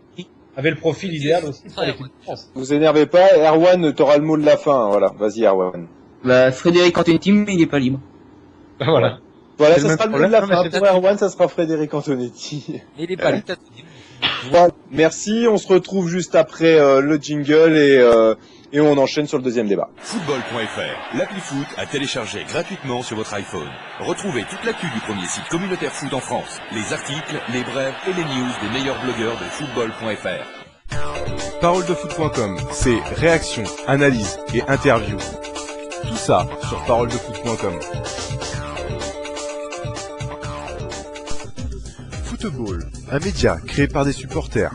Articles, interviews et encore plein de choses à découvrir sur Football. Venez découvrir football.com. Footafricain.com. Nous vous donnerons toute l'actualité des footballeurs africains. Venez découvrir footafricain.com. Tout le monde s'en fout.fr avec des chroniques, des pronos. Tout le monde s'en fout, mais on le dit quand même. Et bien sûr de retour dans Quand on aime le foot, on parle foot pour cette partie, parce que la première partie a été très longue, certes, on a fait quand même un bon petit temps, mais on va enchaîner sur cette partie, le choix des membres de Quand on aime le foot, on parle foot sur Facebook. Ce choix, ça a été l'Allemagne se qualifie dans le dernier carré, mais chute toujours. Pourquoi elle chute toujours? Les 6 dernières compétitions, 2 finales, 3 demi-finales, dans la Coupe du Monde et dans l'Euro, bien sûr, hein. Donc voilà, première question pour toi, Olivier. Qu'est-ce qu'il faut faire avec cette équipe d'Allemagne qui n'y arrive jamais, À la dernière marche, la marche elle est toujours trop haute. T'as l'impression qu'ils trébuchent à chaque fois. Qu'est-ce qu'il faut faire? Faut verrer Joachim. Il manque quelque chose. Il manque ce petit déclic dans cette équipe. Je crois qu'il manque surtout une grande défense centrale. Je crois cette équipe, elle a prôné un jeu offensif, elle a marqué des buts, elle a offert du spectacle durant cette Euro. Mais elle a un replacement de ses joueurs offensifs qui laisse à désirer, et puis surtout derrière, elle est très très friable. Elle a quand même pris 2 buts contre la Grèce, hein. On sait que la Grèce ne marque pas beaucoup de buts en général. Elle a pris 2 buts contre l'Italie sur 2 grossières heures défensives. Et ce qui lui manque pour aller plus haut, comme cette équipe d'Espagne là qui nous a fait rêver, l'équipe d'Espagne, elle a pris qu'un but durant tout l'Euro. Et elle a une défense centrale, même si Piqué a pu paraître en difficulté par moment, qui est extraordinaire. Elle a un joueur qui est comme Sergio Ramos, qui est pour moi le meilleur défenseur du monde. Sans Puyol. Puyol, c'est ce qui manque à cette équipe d'Allemagne. À mon avis, c'est pas qu'un problème. Non, mais je suis désolé. Une grande partie quand même. Oui, non, en partie. Mais à mon avis, si on regarde par rapport à l'équipe, aux équipes allemandes qui gagnaient à l'époque où c'était un jeu, en caricaturant un peu, parce qu'il n'y avait pas que des joueurs comme ça, mais un jeu rugueux, costaud. Mais ce qui manque surtout, si on regarde l'équipe qu'il y a des joueurs très techniques, il y a des très bons joueurs, mais il n'y a pas de, on en revient toujours à la même chose. Ça manque d'aboyeurs, ça manque de leaders, ça manque de joueurs. Non, ça manque de mecs qui vont au charbon. Voilà, non mais voilà, ça manque de joueurs comme ça, d'Oliver Kahn, de Matthaus, ça manque de mecs qui y vont. Et je pense que c'est ce qui leur a manqué justement pour aller plus loin. C'est ce qui leur manque. Ils ont gagné en qualité technique offensive par rapport à avant, c'est indéniable. Ils ont des joueurs techniquement qui sont, à mon avis, je crois que cette année, je crois que c'est une des équipes offensivement, une des plus belles équipes qu'ils ont eues depuis un sacré moment. Maintenant, des bases le problème c'est qu'ils ont, voilà, le problème c'est qu'effectivement ils ont plus les bases défensives et il leur manque justement ces joueurs pour. Non mais attendez, voilà, on prend un but et. Non mais attendez, il vous faut quoi? Il y a Neuer, il y a devant il y a Klose qui arrive Oui, sur mais le terrain. derrière il y a qui? Qui c'est que t'as comme mec mais qui là, il se fait avoir comme un diablotin. C'est le Voilà. plus expérimenté qui savoir comme un bleu sur le par Balotelli, tu vois. Donc, Voilà. Mais après, est-ce que cette équipe d'Allemagne, elle vit pas dans le passé, justement? Est-ce qu'elle a pas peur de son propre passé? Peut-être, mais moi je pense que là où je te rejoins Thomas, c'est que l'équipe d'Allemagne, c'est aussi difficile pour eux. Ils ont toujours la pression du favori. Et t'as beau dire ce que tu veux, ils ont pas l'expérience pour gérer les grands rendez-vous. On a bien vu, et moi je l'avais crié sur tous les toits qui voulaient l'entendre, que l'Espagne avait été beaucoup moins impressionnante que l'Italie, mais l'expérience des grands rendez-vous, forcément dans un grand rendez-vous, tu ne joues pas de la même manière qu'en demi-finale ou en quart de finale. Et ça s'est vu. Et c'est le problème de l'Allemagne, ils ont toujours l'étiquette de co-favori ou de favori, et ils n'ont pas cette expérience-là. Ils ont un autre problème, c'est le problème défensif. Ils ont un troisième problème qui me semble assez grave quand même, c'est comme vous voyez le Portugal, ils ont Cristiano Ronaldo qui peut faire basculer un match. En Espagne, on en a, je vais pas vous en citer, mais vous avez vu en finale, il y a 3-4 joueurs qui peuvent faire basculer un match. En Italie, Balotelli a fait basculer le match. C'est vrai qu'en Allemagne, il y a des stars, il y a un collectif, c'est huilé. Certes, il y a des défauts en défense, on l'a dit, ils ont la pression du favori, mais on a l'impression qu'il n'y a pas eu un mec qui est capable de faire basculer le match. Il n'y en a pas eu un dans l'équipe. Ah bah oui, c'est très dur. Au vu des noms. Non, attends, t'es dur, t'en déconnes. Un mec comme Gomez. C'est dur, il y a mais ça des mecs qui peuvent faire basculer, mais des mecs qui ont fait basculer justement il y a 2 ans, comme Thomas Muller, qu'on n'a pas du tout vu sur cette zone. Enfin, il y a quand même Gomez qui a fait gagner le match contre Oui, merci Olivier, parce que je croyais qu'on allait pas dire ça. Comme Klose, etc. Je suis désolé, t'as des joueurs qui peuvent faire la différence tout seuls. Quand même des joueurs, mais leur problème, leur point fondamental, c'est qu'elle est devenue extrêmement joueuse, beaucoup plus que par le passé, et effectivement, et je vous l'ai dit tout à l'heure, elle en oublie de défendre par moment. Elle se laisse tellement inspirer, elle joue tellement, qu'il se projette des fois 4 ou 5, que même les 2 latéraux se projettent en même temps, qu'à un moment donné, ils en oublient de défendre. Et ça va coûter extrêmement cher contre l'Italie. Faut savoir aussi pour conclure. De Balotelli. Juste, attends, Chris, après tu pourras. Typiquement allemand, c'est l'Allemagne, ça fait 10 ans qu'ils marquent des buts tout le temps comme ça. Moi, je les vois marquer 5 fois des buts par an comme ça. C'est-à-dire contre-attaque sur corner, c'est la spécialité allemande, et c'est là où ils sont bouffés, c'est là où ils jouent trop, c'est là où ils prennent trop de risques, Chris. Pour vous intéresser sur cette Allemagne, il faut savoir sur les 3 derniers matchs en compétition, quand ils ont été menés au score, donc j'ai pas tous les scores, hein, mais quand ils ont été menés au score d'entrée de jeu dès le début contre la Croatie, qui gagne qui mène 2-0, et ils reviennent qu'à 2-1, et voilà, ils n'ont pas le mental, donc voilà, ça veut peut-être dire aussi cette dernière compétition qu'ils n'ont pas le mental pour revenir au score aussi. C'est ce que je dis, il leur manque des aboyeurs. Là, clairement, dès l'instant où l'Allemagne est mise sous pression, l'Allemagne ne réussit pas. L'Allemagne a peur de la pression. Voilà, c'est ce que je dis, ça manque des Oliver Kahn, ça manque des Matthaus, ça manque des mecs qui en voulaient à l'époque, ça manque de ça. Ils n'ont pas été aussi peut-être tétanisés dans ce match, peut-être aussi. Hein. Je pense qu'il faudra ça. Mais est-ce que c'est aussi un problème tactique? C'est pour ça, Flo, que je te disais, je te rejoins pas du tout sur ça. Je pense que ces joueurs-là, ils y sont, ils ont une très bonne expérience. Mais le problème, c'est que, comme Chris te dit, il y a la marche à chaque fois en demi-finale ou en finale, la marche. Oui, mais c'est là que les grands joueurs, que les joueurs avec un gros charisme, c'est là que c'est eux qui vont devoir justement tirer une équipe. Un mec comme je reviens sur Oliver Kahn, parce que ou Matthaus, c'est des joueurs pour moi qui ont été exceptionnels. C'était des mecs qui étaient monstrueux à mon avis. Voilà, t'avais qu'une envie, c'est de les suivre. Mais c'est ce genre de joueurs justement qui, je me répète et je suis désolé, c'est le genre de joueurs qu'il faut dans une équipe, dans toutes les équipes. On parlait tout à l'heure de l'équipe de France, ça c'est la même chose. Et le seul truc par contre, effectivement, c'est est-ce que c'est pas aussi un problème, j'allais dire, d'ordre tactique, parce que à vouloir effectivement, j'allais dire, aller à l'opposé de ce qui faisait leur force avant, c'est-à-dire une équipe rugueuse. Non, mais je veux dire une équipe entre guillemets, hein, c'est un stéréotype, mais une équipe qui était rugueuse, qui était défensive, qui était dure, qui était costaud. Et justement faire une équipe qui soit maintenant très joueuse, c'est carrément l'opposé. Et est-ce que justement ils en ont pas oublié les valeurs qui les aidaient avant? Je vais rebondir sur ça justement, Flo, pour ce point justement sur ce débat, et pour toi Olivier, surtout cette question va aller. Joachim Löw doit-il partir? Voilà, parce que tactiquement il a été remis en question en Allemagne. Est-ce que toi tu penses qu'il doit partir justement pour renouveler, pour ramener autre chose, peut-être avec un autre sélectionneur, où justement il a trop amené, où il est en fin de cycle? Moi, cette équipe d'Allemagne, elle me plaît. Hein. Je la préfère actuellement qu'il y a quelques années. Hein. Elle propose du spectacle, elle marque des buts, elle a des joueurs qui sont quand même assez jeunes. Hein. Donc, à part Klose qui est âgé, les Schürrle, les Reus, les Schweinsteiger, les Müller, tout ça, c'est quand même une génération qui est assez jeune. Et si elle acquiert cette maturité, et puis surtout si elle trouve un ou deux joueurs, comme il manque en équipe de France, un ou deux aboyeurs qui peuvent amener de la maturité à cette équipe, je suis persuadé, alors malheureusement pour elle, elle tombe aussi en même temps que l'Espagne. Hein. Ça va être difficile de détecter l'Espagne d'où elle est, mais cette équipe d'Allemagne, elle peut rivaliser avec cette équipe d'Espagne, avec les tout meilleurs.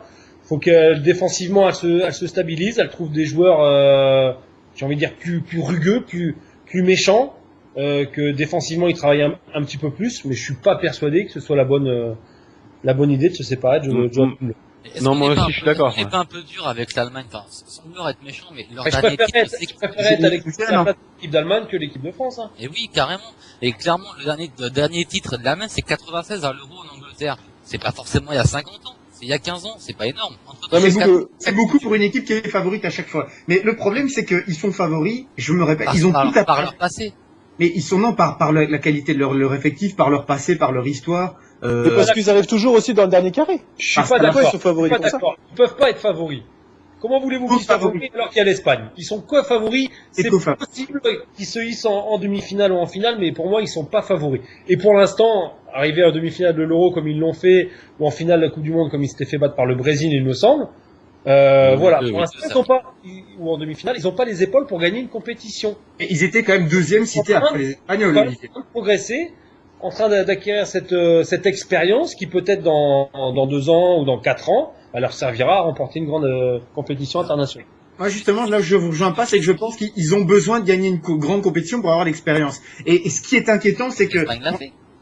Comme l'Espagne l'a fait, exactement. Et dans une équipe de foot, à tous les niveaux, et surtout, vous imaginez quand il y a des finales, etc., on a tous vécu ça dans des petites finales, mais vous imaginez dans des coupes d'Europe, etc., on cherche toujours dans un 11, dans une équipe de foot, on cherche toujours les mecs du regard. Et le problème, et t'as ça dans toutes les équipes, regardez au Portugal, souvent, quand ils ont besoin de se rassurer, ils jouent sur Ronaldo. Et c'est vrai qu'avant, l'Allemagne puisait cette force parce qu'il y avait des mecs qui en apposaient, qui en avaient dans le froc, et bon, qui étaient un peu les patrons. C'est ce qui manque derrière l'équipe de France. Il y a personne, en équipe de France, t'as pas un pion essentiel où tu peux t'appuyer dessus en cas de crise. Et les Allemands, quand ils sont menés en cas de crise, c'est panique à bord. On est favori du match en question, peut-être pas de la compétition, on est favori du match en question. Panique à bord, sur qui on s'appuie. Et il y a personne. On voit même les joueurs qui sont censés être les plus forts, qui sont inexpérimentés, comme Manuel Neuer, etc. Mais comme Philippe Lahm, qui est pourtant un des plus expérimentés, manquer d'assurance, faire des grossières erreurs. Il n'y a pas un mec qui rassure. Je pense que c'est ça. Il faut un peu des bulldogs, mais il faut aussi des mecs qui rassurent. Et il y en a pas. Cette équipe d'Allemagne. Non, je suis pas d'accord avec toi. Voilà, je suis plutôt de l'avis de Thomas, comme il le dit, il faut un déclic. C'est des mecs qui ont des expériences de folie. Et voilà, comme il le dit, il faut gagner une coupe. Il faut gagner cette coupe. Est-ce que Joachim Löw, justement.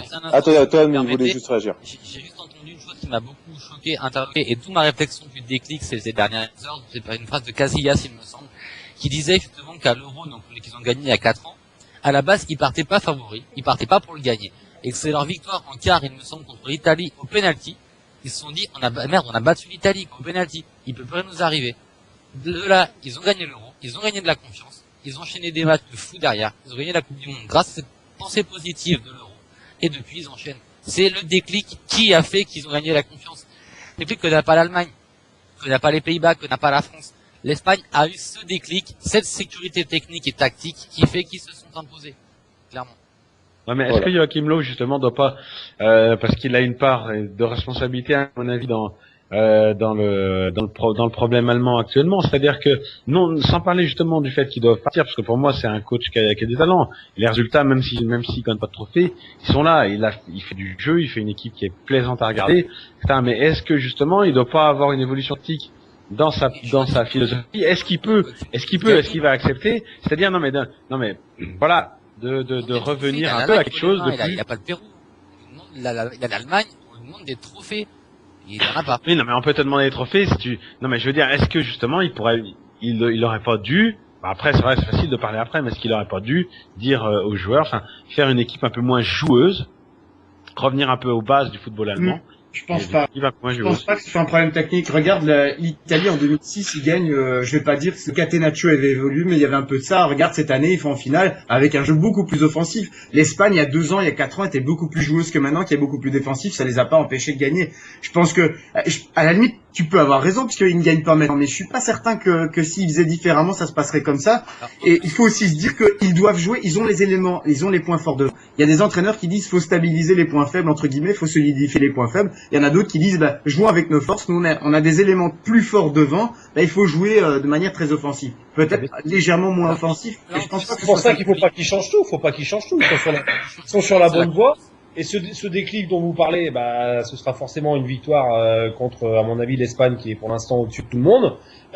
Si vraiment ça devait arriver, ce serait ce déclic, ça leur permettrait de gagner une compétition. Mais il faut qu'ils restent sur leur idée de jeu qui pour l'instant va leur procurer des résultats positifs. Malheureusement, à chaque fois, il leur manque une petite marche pour aller jusqu'au bout. Mais il faut surtout pas qu'ils changent de philosophie. Alors, Mais- moi, non, mais- vas-y, Thomas. C'est hypocrite parce que là tu es en train de nous dire l'Allemagne perd alors qu'elle devrait gagner parce qu'elle est trop joueuse. Alors, en 2015, on a la Grèce championne d'Europe qui vient nous dire c'est un champion de merde parce qu'ils font que défendre. En 2006, la Coupe du Monde Italie, champion de merde, ils font que défendre. Là, on a une équipe qui perd, qui est joueuse. Elle joue au ballon, elle tripote, elle met des buts. Ouais, mais elle défend pas. Faut savoir. Mais non, mais c'est juste, non, mais il y a un juste milieu à avoir. Je dis pas qu'ils doivent bétonner. Je dis juste qu'il y a un juste milieu à avoir. Normalement, c'est ce dont on parlait tout à l'heure. Une équipe, c'est un collectif. Il faut que les joueurs devant, ils reviennent défendre de temps en temps. Et le problème, effectivement, c'est qu'en Allemagne, les joueurs offensifs, ils ont du mal à revenir défendre. Justement pour compléter ta pensée, Flo, justement, regardez l'équipe d'Espagne qui, avec ses grands joueurs qui arrivent devant, défendent. Si Iniesta, tu vois complètement redescendre, Xavi, tu vois redescendre. Tous ces joueurs-là redescendent automatiquement, vont être collectifs entre eux et ne le jouent pas perso. Je pensais pas que tu dirais ça, Chris. Mais non, mais moi, il y a un truc à tout à l'heure interloqué sur l'Espagne, c'est de dire, je sais plus qui a dit ça, elle nous a fait rêver toute la compétition. Pardon, mais il a fallu attendre la finale pour qu'il commence à jouer au football. Ce qui est même, à la limite, je trouve gravissime pour le niveau de l'Euro. Ça situe peut-être le niveau des autres équipes. Elle a géré ses matchs, elle a jamais été mise en difficulté, à part peut-être contre le Portugal en demi-finale, mais elle a géré sans aucune difficulté. La France, ça a été facile. En poule, à part l'Italie, elle a peut-être un petit peu souffert, mais elle a balayé l'air et elle a géré son match. Elle a géré son match contre l'équipe. Je veux dire, contre l'équipe de France, c'est la chance, au tir au but, c'est de la réussite. C'est pas, ils ont eu un peu de réussite aussi au tir au but. Ouais, mais ils ont dominé quand même sur la fin de la prolongation, ils ont dominé dans le jeu et ils méritaient de se qualifier avant la séance de tir au but. Effectivement, après c'est la loterie. Mais les autres matchs, ils les ont gérés. Ils n'ont pas été extraordinaires, mais ils les ont superbement gérés pour arriver en finale pratiquement au top et laminer cette équipe d'Italie. Vous voulez que je vous dise sur la France, je vais juste faire un petit point, mais sur France-Espagne, c'est simple, les Espagnols ont attendu les Français, voir ce qui se passait, et automatiquement ils ont vu qu'ils avançaient pas, ça percutait pas devant, qu'ils n'ont pas été les chercher parce qu'ils attendaient que ça, et les Français attendaient que justement l'Espagne joue, et justement ils sont bloqués par rapport à ça, et l'Espagne n'a pas joué, attendait que l'équipe de France a joué. Et de toute façon, les Espagnols ont même pas eu besoin de forcer leur talent, de toute façon, sur la compétition. Mais non, mais c'est ça qui est... C'est pour ça qu'on a vu la grosse différence avec l'Italie. Personnellement, j'étais surpris. Moi, j'étais surpris. Ils ont géré leur compétition. Voilà, non, mais c'est quand même incroyable. C'est possible que je te dise Attendez. Olivier, finis ce que tu Il a tout le temps mis son équipe. Il a changé. Alors, il y avait ce problème d'avant-centre parce qu'il était en train de changer, d'hésiter entre Fabregas et Fernando Torres. Mais il a jamais sorti les mecs. Pourtant, les mecs, ils sortent d'une saison à 70 matchs avec leur club respectif. Les mecs n'ont jamais paru fatigués. Jamais. Pourquoi? Parce qu'ils ont géré leurs 3 matchs de poule. Ils ont géré leur quart de finale contre la France. Ils ont un petit peu souffert contre le Portugal, mais jamais un peu. Et ils ont géré leur finale. Ils ont géré leur compétition. Et ils n'ont jamais été mis en difficulté. Et ça, c'est Chris voulait répondre à Olivier. Ça situe le niveau gravissime du niveau européen. On est dans le cas niveau quasiment parce que ils ont en poule, ils ont géré, mais ils ont été super poussifs contre l'équipe de France. Moi, je vais vous faire une confidence, je me suis endormi avant la fin du match contre le Portugal, mais c'est vrai, ils ont été ultra poussifs, ils ont souffert. Les tirs au but, ça rentre, on se demande encore comment maintenant, donc il y a quand même aussi une part de réussite. On peut pas gérer en allant au tir au but, on peut pas se dire, je gère, on va se qualifier au tir au but, il y a une part de réussite. À part le Portugal, où pendant la fin de prolongation, on a vu qu'ils avaient accéléré, qu'ils se sont créé quelques occasions. On va pas dire qu'ils ont géré la séance de tir au but parce que ça reste une loterie, mais pour moi, la Croatie, même s'ils ont été en difficulté sur 2 ou 3 coups, ils ont géré leur match. Moi, je vous dis ça parce que j'ai été joueur avant professionnel et je sais ce que ça veut dire, je sais ce que ça veut dire gérer. Et on n'a pas vu des joueurs espagnols à vraiment aller au bout d'eux-mêmes. Je suis tout à fait d'accord avec vous, justement, Olivier, et je veux juste compléter. Ouais, vas-y, Flo. C'est interloquant. Les mecs, ils gèrent leur tournoi et ils commencent à jouer au foot en finale. Et c'est interloquant. C'est ça qui est dingue. Du football européen. C'est pour vous expliquer la force qui anime cette équipe et le fait qu'ils aient repoussé encore leurs limites. Ils ont vraiment pas tout démontré. Et je pense surtout que. Mais attendez, mais regardez quand même. Vas-y. En fait, non, mais déjà, je me suis, à la base, on dit souvent déjà que l'Euro est une compétition plus difficile à gagner qu'une Coupe du Monde. Alors déjà, effectivement, c'est inquiétant. Mais non, mais attends, le plus dingue, c'est que quand on regarde bien la finale, justement, face à l'Italie, les Espagnols, on avait l'impression qu'ils étaient capables, ils accéléraient quand ils voulaient. À n'importe quel moment. C'est quand ils voulaient. À n'importe quel moment. Ils voulaient accélérer, hop. Après, je fais une pause. J'accélère. Ils ont accéléré 2 fois en première mi-temps, ils ont marqué 2 fois. Et voilà. Mais ça montre qu'ils sont carrément dessus. Ils ont la maîtrise du jeu. C'est eux qui gèrent les débats et c'est eux qui décident quand ils accélèrent. Alors, moi, je vais compléter l'idée de Chris. En fait, ce qui est choquant pour moi et ce que Chris met en avant sur la table, c'est que personne. Ils commencent leur tournoi en finale. Voilà, non mais alors moi je pensais pas à ça, mais je pensais aux autres qui les autres en face n'arrivent à rien et l'Espagne en gérant leur match arrive à gagner et ne montre pas un énorme football. Certes, on est tous d'accord là-dessus qu'on n'a pas montré un énorme football contre la France, contre en groupe. Ils ont joué en groupe, ils ont complètement géré. Je suis tout à fait d'accord avec vous, Olivier. Ils ont complètement géré leur match et n'ont pas montré grand-chose. Et justement, contre la France, je suis désolé, t'avais une équipe plus hargneuse. Bon, je dis pas français, hein. Je dis, par exemple, tu reprends le Portugal. L'Espagne a joué comme ça contre le Portugal, n'aurait pas pu jouer. Mais l'Espagne n'aurait pas joué comme ça, justement. Contre les Portugais n'ont pas joué comme ça. Donc, en fait, ce que je veux dire, c'est qu'au niveau européen, avec l'Espagne, c'est même plus une marche. C'est un espèce d'escalier énormissime l'impression que personne va arriver à rattraper. Bien évidemment. Nous, on a été impuissants en quart finale. On a été totalement impuissants. On n'avait pas le ballon.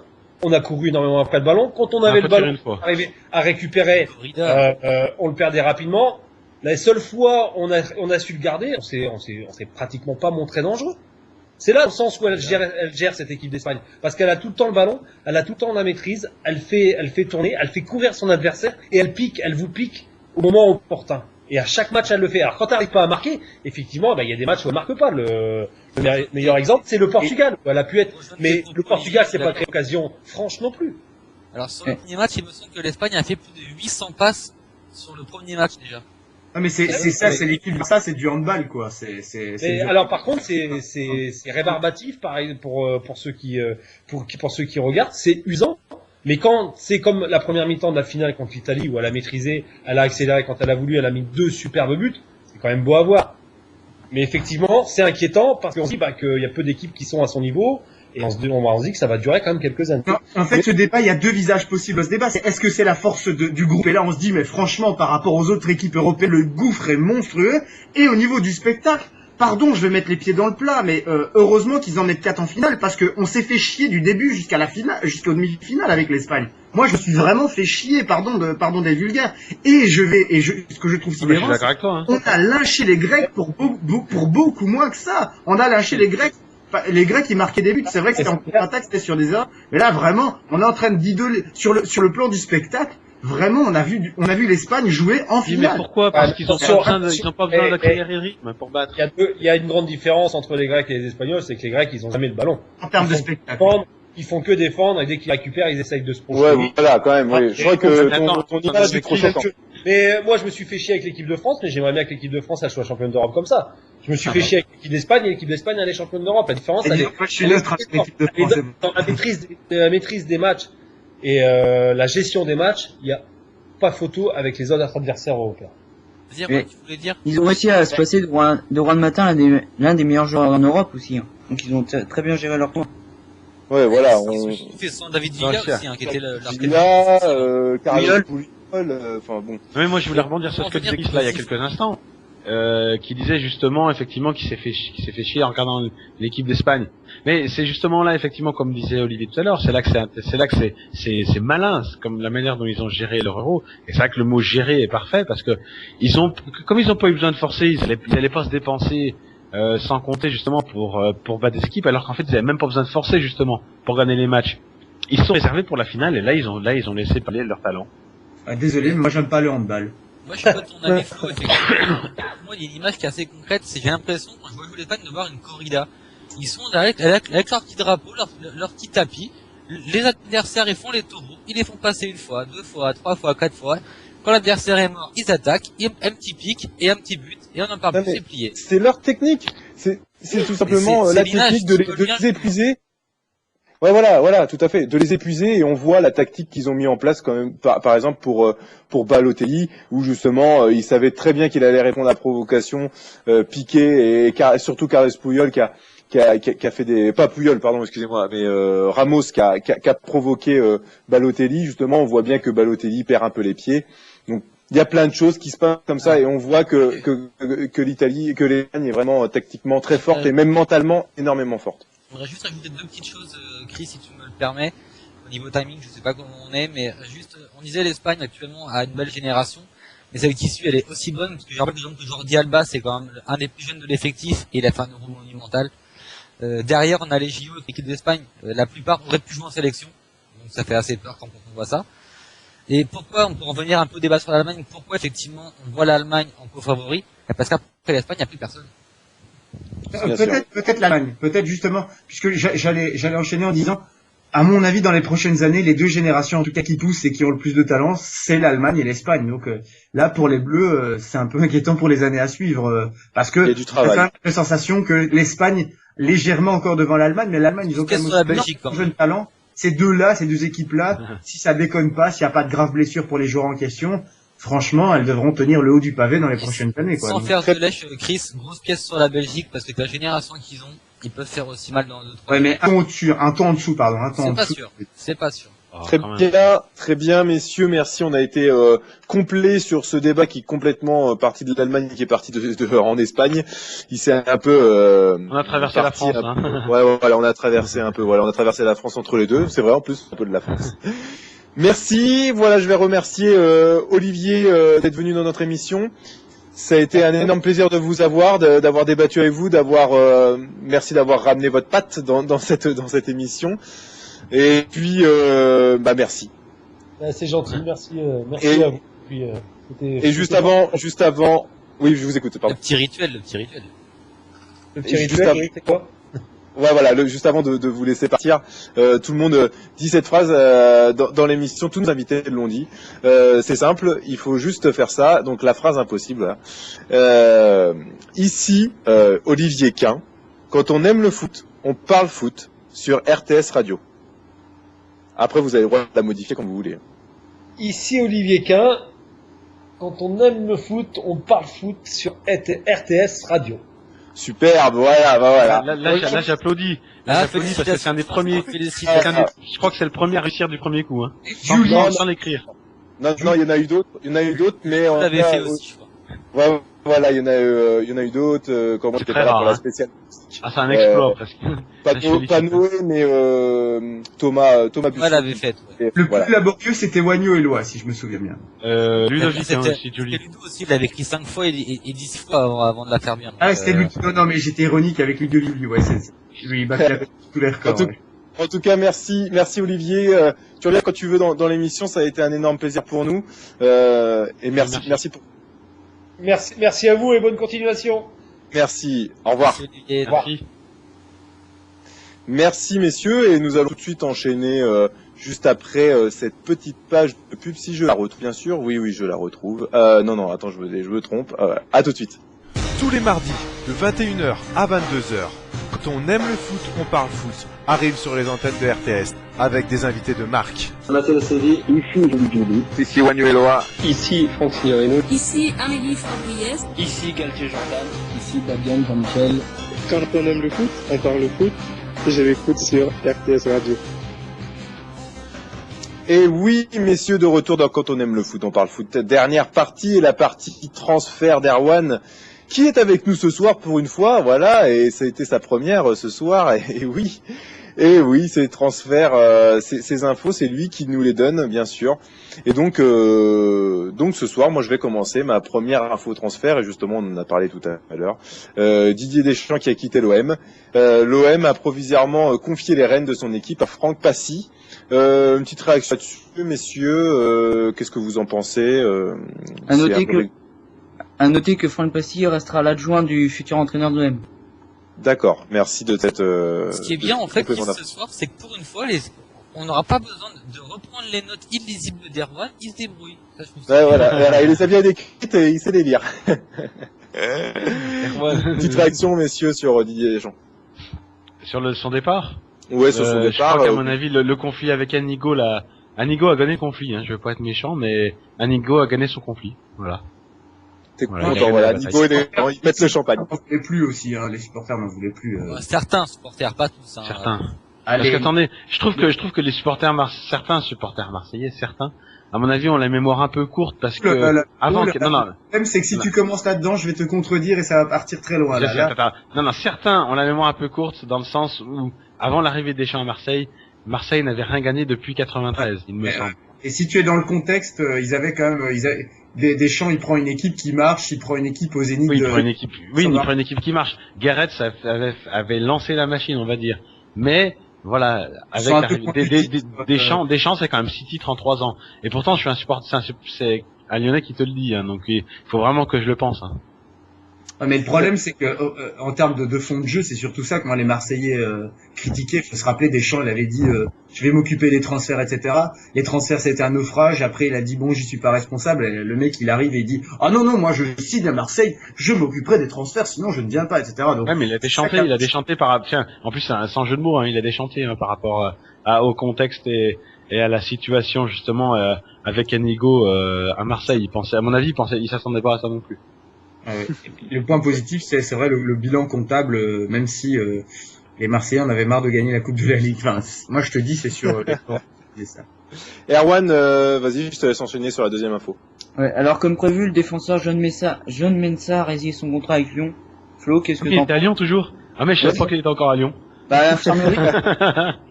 Je sais pas, on l'a pas vu en dernier. En fait, il avait une place réservée en tribune depuis 4 ans. Ah ouais, mais c'est lui. Ah oui, c'est lui qui était avec sa canne. Ouais, c'est vrai, je l'avais vu une ou deux fois. Oui. Bon, non, sans mauvais jeu de mots. Non, bon, je vais. Oui, je sais pas trop quoi dire. Hein. C'était le rock ghanéen quand il est arrivé. Là, c'était plutôt un. Je sais pas, ça s'est effiloché. J'en sais rien. Il s'est passé quelque chose. Il a pris l'eau, mais. À cause des blessures. Ah oui, à cause des blessures. Oui, mais là, il est en cristal. Il a pas eu la confiance non plus. Il a jamais eu la confiance. Ouais. Oui, mais il a jamais eu la confiance. Il a joué au début, il s'est blessé, il a jamais pu revenir. C'est bizarre, les seuls matchs qu'il a joué cette année, il s'est fait insulter aussi avec des mots racistes dans les tribunes de Gerland. Effectivement. Non mais voilà, non, toujours est-il que ça dénote bien un peu de l'esprit des Lyonnais, ça.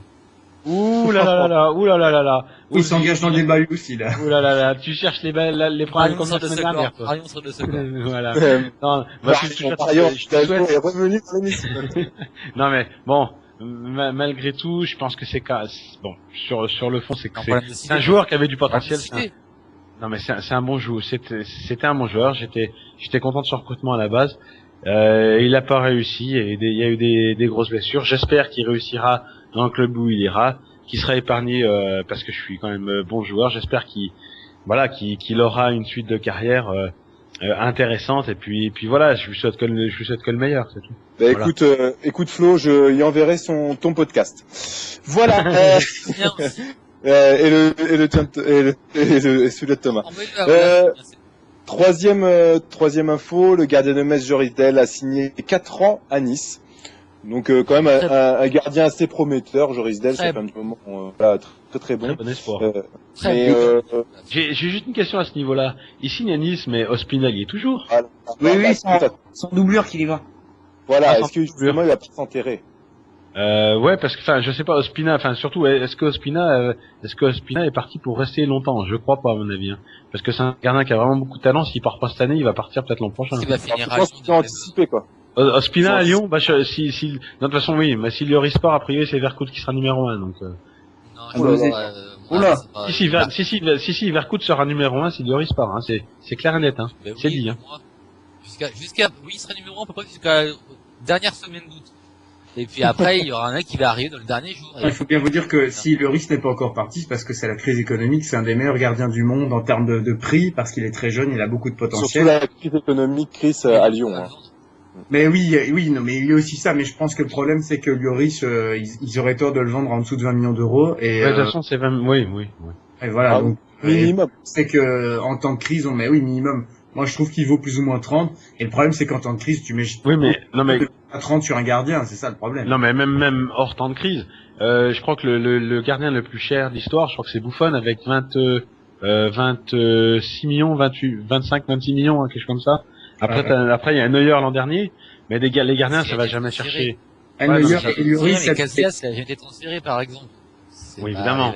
Ah, mais Casillas restera au Madrid toute sa vie, de toute façon. Ouais, c'était, non. Mais Lloris et Neuer sont les deux gardiens les plus chers au monde. J'ai pas dit les meilleurs, mais comme ils sont les plus jeunes et les plus qui ont un énorme potentiel. Donc voilà. Il y a De Gea aussi qui est pas mal, hein, qui est à Manchester. C'est un très bon gardien. Oui, il a eu du mal à se lancer, mais je crois qu'il est un peu mieux, oui. Et Thibaut Courtois. Et Thibaut Non, c'est Courtois, qui est un très très bon gardien d'avenir aussi. Si, et qui d'ailleurs, pour information, Thibaut Courtois qui est reparti en prêt pour un an à Madrid. Il y a un grand gardien aussi, il me semble, qui est au Luxembourg aussi, si je me trompe pas. Arnaud Chab aussi très prometteur. Voilà, effectivement, oui. Une petite pensée pour lui. Ça lèche les bottes. Alors, à un moment, c'était plus civil, maintenant c'est Arnaud Chap. Ça va trop pas. Erwan, vas-y avec ton info. Ederson, l'ancien Lyonnais, s'est officiellement engagé pour 5 ans à la Lazio de Rome. Encore une bonne affaire. Erwan, il faut qu'on te parle, là. Qu'est-ce que t'as à part des Lyonnais? Parce que Mensa, quel but c'est moi qui ai demandé à Erwan, justement, de mettre que des Lyonnais pour Lyon, pour Flo. C'est pas qu'il y a un Lyon et que tu veux gagner le jeu des pronos, bientôt avec Flo machin, mais arrête de parler Lyon un peu, il y a d'autres clubs en France. Encore une bonne affaire pour Lyon, acheté 15 millions, vendu libre. Et il est imperturbable. Oui, non, mais de toute façon, ça fait déjà 6 mois qu'on savait qu'il allait partir, donc voilà. Maintenant, alors voilà, autant j'ai été, on va dire gentil avec Mensa dans le sens où il est parti, qu'il a pas réussi à s'imposer à cause des blessures. Non mais il a pas réussi à s'imposer à cause de ses blessures. Mais Ederson, depuis qu'il est arrivé, je crois qu'il a marqué 11 buts et 8 passes en 4 ans. 11 buts et 8 passes. Il a jamais joué. Attends, non, arrête, déconne pas. Il a quand même eu sa chance. Pas cette année, mais attends, la saison 2010-2011, il a eu sa chance. Il jouait beaucoup plus. Il a jamais réussi. C'est l'année d'ailleurs où il a eu sa première sélection en équipe du Brésil. Il est rentré 5 minutes, il s'est blessé et il a pas eu de chance. C'est qu'il avait réussi alors. Pour être en CSA, faut qu'on réussisse. Il avait réussi, mais il a jamais rien démontré. C'était désigné comme le successeur de Juninho quand il est arrivé. Bah, c'est le successeur, je sais pas, au niveau du maillot, c'est tout, hein. C'est lui qui a pris son maillot. En fait, ce qui est bien, moi, je trouve, à Lyon, c'est qu'on achète des joueurs en tant que futur grand de l'équipe. Donc, on peut citer Ederson, on peut citer Pjanic, Delgado, et il y en a plein comme ça, Sissoko. Et les mecs, au bout de 2 ans, ils ont tous barré. J'adore. Oh, non, mais il reste plus longtemps que 2 ans, s'il te plaît. 3 ans, pardon, 3 ans. Voilà, merci. Très bien. Enchaînons. L'attaquant. Oui, vas-y. Non, j'allais dire, si tu parles de Belfodil, c'est encore un Lyonnais, Tom, il va s'énerver. Non, les infos Lyon, je laisse à Erwan. Le Frédéric Canouté, qui a été laissé libre par le FC Séville. Encore un Lyonnais. Il est passé par Lyon. Ouais, voilà. Il est passé par Lyon, mais sans déconner. Il s'est engagé, attendez, laissez-moi finir, il s'est engagé quand même à Pékin. Guawan, on appelle ça Guawan, Pékin Guawan, qui est connu, un club très connu. Non, je peux pas le prononcer, c'est imprononçable. Dans la province de Guawan, à Pékin, il est parti avec Nicolas Anelka et Elodie Drogba, et il va faire la Coupe de Chine. Effectivement, faut que nous on coupe cette session là parce que là ils sont fatigués, les animateurs. À noter qu'il a préféré la Chine à l'Iran. Oui. C'est une vieille vanne là, mais on va pas la faire. Je crois qu'il a eu peur de faire Harakiri. Non. Vas-y, Erwan, enchaîne parce que là, ça Alors, Ndinga signé pour 4 ans à Monaco et Auxerre. Ouais, un gros coup pour Lyon qui l'a raté l'année dernière, bravo. Ouais, On l'a raté. Non, je suis pas d'accord que Lyon l'ait raté. Bourgoin avait dit que Ndinga, il devait rester à Auxerre parce qu'Auxerre avait les possibilités de viser le podium. Visait voilà. quoi? La Ligue 2. La Ligue Non, il visait le podium. C'est des champions. Et donc en fait, oui, pour finir l'info d'Erwan, Auxerre hérite quand même de 6 millions d'euros, ce qui peut peut-être permettre à Auxerre de regonfler un peu sa cagnotte. Hein. Ce qu'il est marqué en Ligue 2. C'est une arnaque. Qui, Auxerre? 6 millions.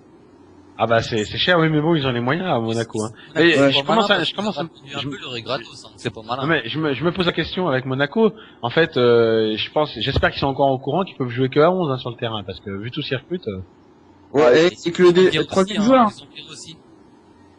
Ouais, voilà. Non, mais le problème c'est qu'ils vendent pas. Hein. Actuellement, ils vendent pas. Voilà, ouais, c'est ce que je dis. Ils recrutent, mais il y a que 11 places hein, sur le terrain. C'est pas. Ils ont fait d'ailleurs signer Valère. J'étais parti déjà. Et ça, t'es parti en Norvège. Ouais, des infos, dis donc, Erwan, c'est sympa ce soir. On a les mêmes il aurait dû retourner au Mans, lui. Oui, j'aurais bien aimé, moi. Mais il n'y a pas de oui, non, mais c'est pas méchant, c'est vrai. C'est un bon joueur. Très bien. Marcos Seara. Ouais, je sais, je casse tout le monde. Ah, Marcos bah tiens, c'est un Parisien, ça change.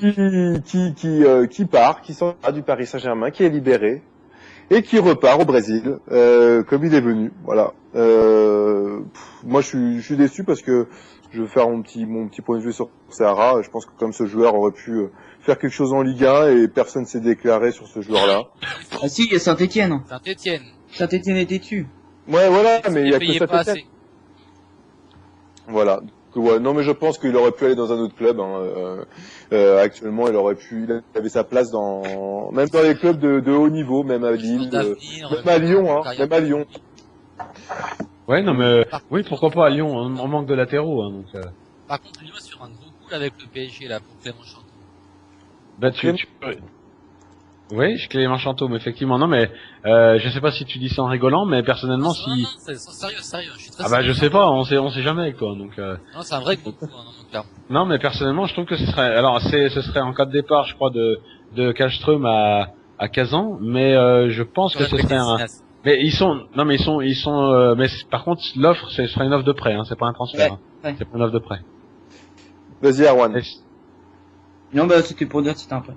Désolé, je t'ai grillé. Désolé. Vas-y, enchaîne avec ton autre info. Ça signé à Brest pour 2 saisons et Kamel Stafni aussi. Ouais, super, Stafni, il retrouve le terrain de Brest, il s'est fait insulter, c'est cool. C'était qui le premier joueur que t'as dit? Dernis. Bah, beau recrutement aussi à Brest, hein. Non, mais je trouve ça intéressant, c'est des joueurs qui ont de l'expérience, ils vont avoir besoin de ça de toute façon. Parce que vu les problèmes qu'ils ont eu, je crois que c'est des joueurs, oui, ils vont pas viser la première partie de tableau, hein, mais bon. Par contre, ce qui serait bien après, c'est qu'il recrute un vrai président, parce que l'heure, il est bidon. Voilà, ça a été la phrase de Thomas. Ngoyi, Grandi Ngoyi de Nantes s'est engagé à 3 pour 3 saisons. Voilà. J'ai pas fait la vanne. C'était marqué, hein, joli. Hein. Voilà. Qu'est-ce que vous en pensez? Donc c'est pas un joueur très très connu certes, mais c'est un ancien espoir. Je crois que c'est un ancien espoir, je crois. Le PSG, il était présenté comme un bon futur du PSG, oui. Comme Albert Banning. Comme Albert Banning. Banning, oui. Oula, oui, tiens. Ça va, on se souvient plus. Sur les dossiers, Erwan, là, tu ressors des dossiers qui sont classés déjà. Mais je crois qu'il a signé à Metz. Hein. Toi, t'arrives, tu ressors les trucs qui datent et tu casses l'ambiance. Ça, c'est bien, bravo. Justement, vas-y, Erwan, continue à casser l'ambiance avec ton autre info lyonnaise. Ouais. Non, arrête, coupez-le. Info suivante. Les Tottenham sont les pistes les plus chaudes. À noter que Tottenham, Villas-Boas s'est engagé cet après-midi. Tu parles pour qui? J'ai pas entendu. Lloris. Lloris? Non, Lloris ira. Ah non, c'est Liverpool. Il ira à Barcelone, Lloris. Non, bah oui, mais alors de toute façon les rumeurs sur Lloris, moi j'attends de voir qui c'est qui va mettre 20 millions hein, quand même. Si je sais, moi je connais déjà le prochain actionnaire, il est actuellement à Lens. Il a quitté le RC Lens, mais il a vendu sa propriété, il a 20 millions, donc il va acheter Hugo Lloris. Voilà, c'est un ancien Lensois. Il fait un bisou, un petit bisou à Jérémy Martel. Un mec qui aime bien les yaourts. Voilà. Il dira pas son- Voilà, ça Alors, c'est par fait. contre, ils sont mal barrés avec Daron, sans déconner, ils sont mal barrés. On en parlera en privé, j'ai pas envie d'en parler. On parlera peut-être dans une prochaine émission si on en avait parlé aussi. Oui, on invitera notre ami Pierre Lucas. Ouais, Pierre Ducasse. Jordi Alba, récemment vainqueur de l'Euro, s'est engagé avec le Barça.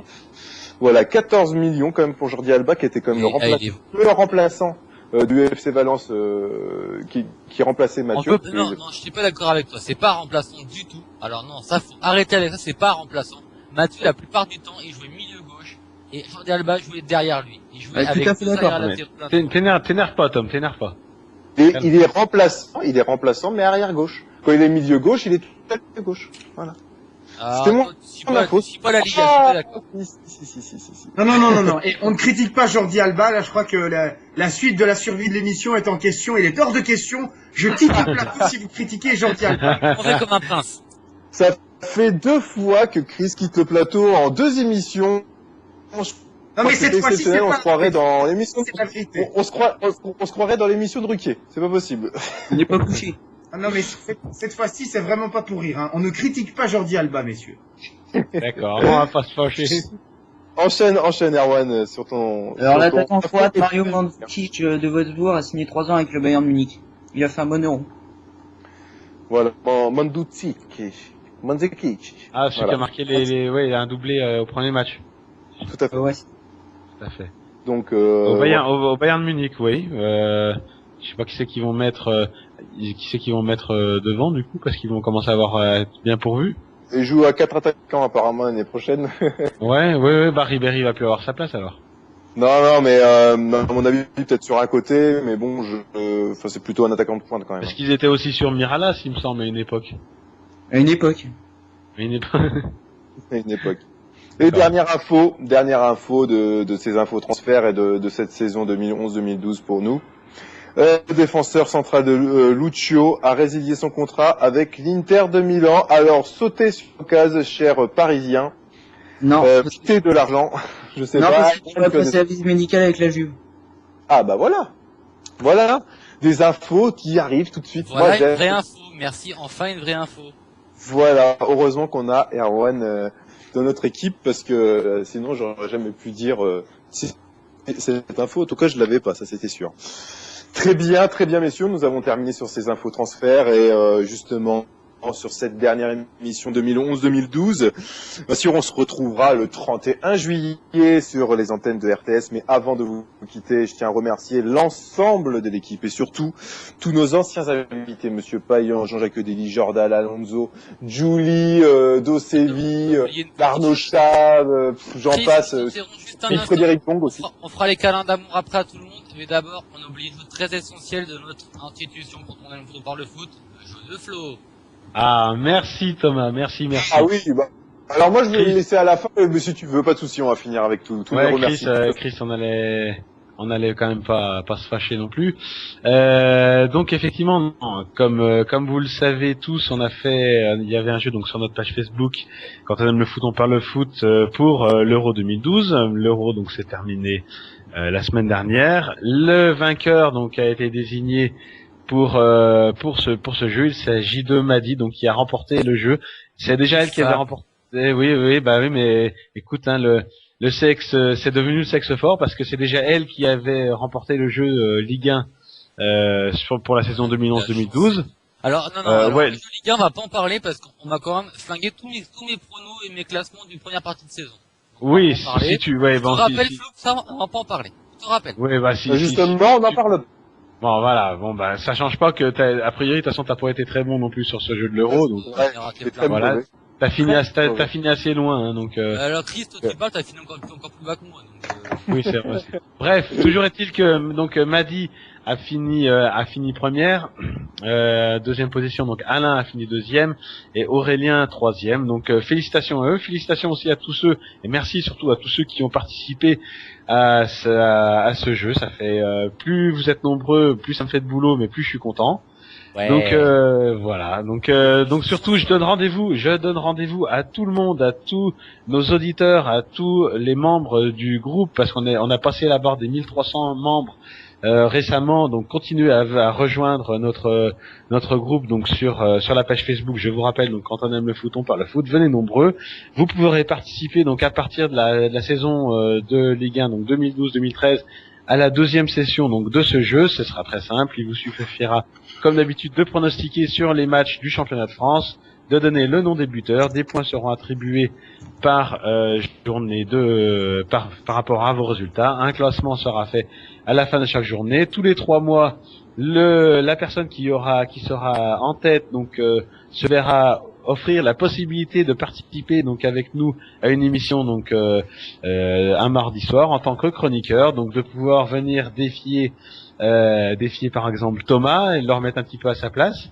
Et puis voilà, donc surtout venez nombreux, on vous attend tous. Tu chambres toi, mais franchement je t'ai mis terrasse toute la première partie de saison, donc c'est même pas la peine déjà. Ouais bah on n'y voit rien, tu peux même pas justifier ça. Il y a plus de traces. De toute façon t'as tout supprimé. Oh quelle mauvaise foi. Ah non, c'est vrai. On va régler ça en off, va, t'inquiète pas. Tu remercieras monsieur Facebook d'avoir tout supprimé. Bravo. Ah oui. Donc voilà, rejoignez-nous assez rapidement sur notre prochain jeu pour la Ligue 1, donc dès que ça recommencera au mois d'août. Merci, voilà, on va faire les remerciements pour cette fin d'émission, voilà, pour cette fin de saison. Voilà, merci Flo, merci d'avoir complété tout ça. Merci à tout le monde, merci à toute notre équipe, tout le travail qui a été abattu derrière tout ça. Merci bien sûr à tous nos anciens invités. Comme je le disais tout à l'heure, Monsieur Payan qui a été notre consultant, qui nous a beaucoup aidé. Jean-Jacques Dely aussi qui a fait notre première émission. Voilà, toute l'équipe, tout Jordan qui a été extraordinaire, Alonso, Marion, toutes ces personnes-là ont été extraordinaires. Merci à eux. Voilà, Ludovic Jouli qui a été énorme. Et voilà, Frédéric Bong maintenant en Ligue 2. Voilà, donc toutes ces personnalités, j'espère les avoir bientôt encore sur l'antenne.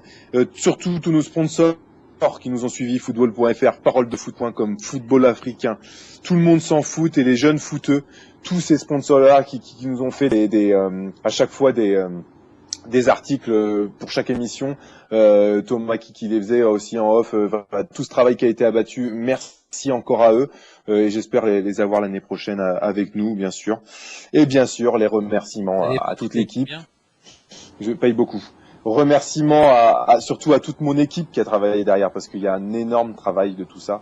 Donc voilà, je vais remercier une personne qui n'est jamais sur l'ANTS, qui s'appelle Ali, qui fait un travail énorme pour le groupe, qui ramène énormément de choses, qui ramène tous ces résumés, tout ça sur le groupe, qui ramène, grâce à lui, on a gagné énormément de membres, et c'est grâce à lui qu'on en est là aussi. Donc merci beaucoup à lui, à toi Ali, et voilà, j'espère continuer avec toi. J'enchaîne tout de suite sur mon petit Thomas qui est mon bras droit, qui abat un travail tellement énorme que j'ai même plus de feuilles pour les écarts. Pour tous les invités, c'est lui qui contacte les invités quand même, faut savoir, et c'est lui qui va chercher les invités, qui sert à rien, ça, des idées, qui ramène des idées. Voilà, il y a Xavier qui est arrivé là, qui sert pas à grand chose aussi, mais non, qui ramène des idées. Enfin, un grand merci à lui, qui ramène son avis depuis très peu, qu'on entend maintenant dans l'émission, et heureusement qu'on l'entend. Voilà, un grand merci à toi, Xavier, un grand merci à toi Thomas. Merci pour tout ça. Non, bah moi c'est un plaisir. Enfin, c'est un travail d'équipe, c'est pas spécialement moi. Enfin, clairement oui, j'en fais un peu, mais on en fait tous beaucoup, tous dans la technique, dans la gestion du groupe, dans la gestion des pages, des réseaux sociaux, de l'émission et autres. Il y a beaucoup de boulot de tout le monde. Donc clairement c'est un travail d'ensemble, un travail d'équipe, et il n'y a pas une personne au-dessus des autres. C'est vraiment un collectif, et c'est ce qui me plaît dans cette émission.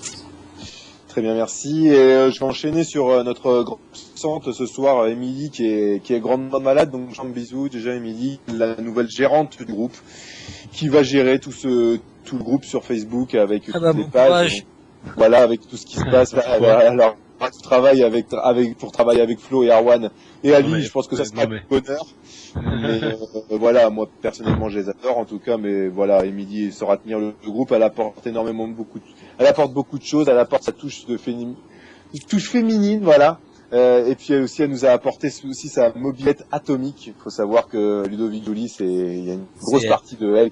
Voilà, c'est elle clairement, c'est elle qui l'a ramené. Et un grand merci à elle et voilà qui a apporté énormément dans cette émission. Et on tient tous à toi et j'espère un bon rétablissement pour toi. Gros bisous à toi, merci pour tout le travail de cette saison. Je passe pas à mon petit Flo qui a fait une énorme saison. Ouais, mais ça va, Tom, t'as eu ton moment, hein. Avec ses vérité, par contre. tout son travail autour des pronos, autour de Facebook, tout ça, c'est énormément de travail et ça on le sait. Avec son travail aussi à côté. Merci à toi, c'est un ami aussi. Écoute, c'est sa touche lyonnaise qui rapporte à chaque fois. Et puis, voilà, il a bouffé, moi j'ai pas cette chance-là. Merci. Merci Flo. Voilà, je tiens aussi, juste du coup comme tu me remercies, je tiens aussi à vous tous vous remercier parce que personnellement c'est tu reprendras tes remerciements après, je suis désolé, je te coupe justement pendant que je suis dedans.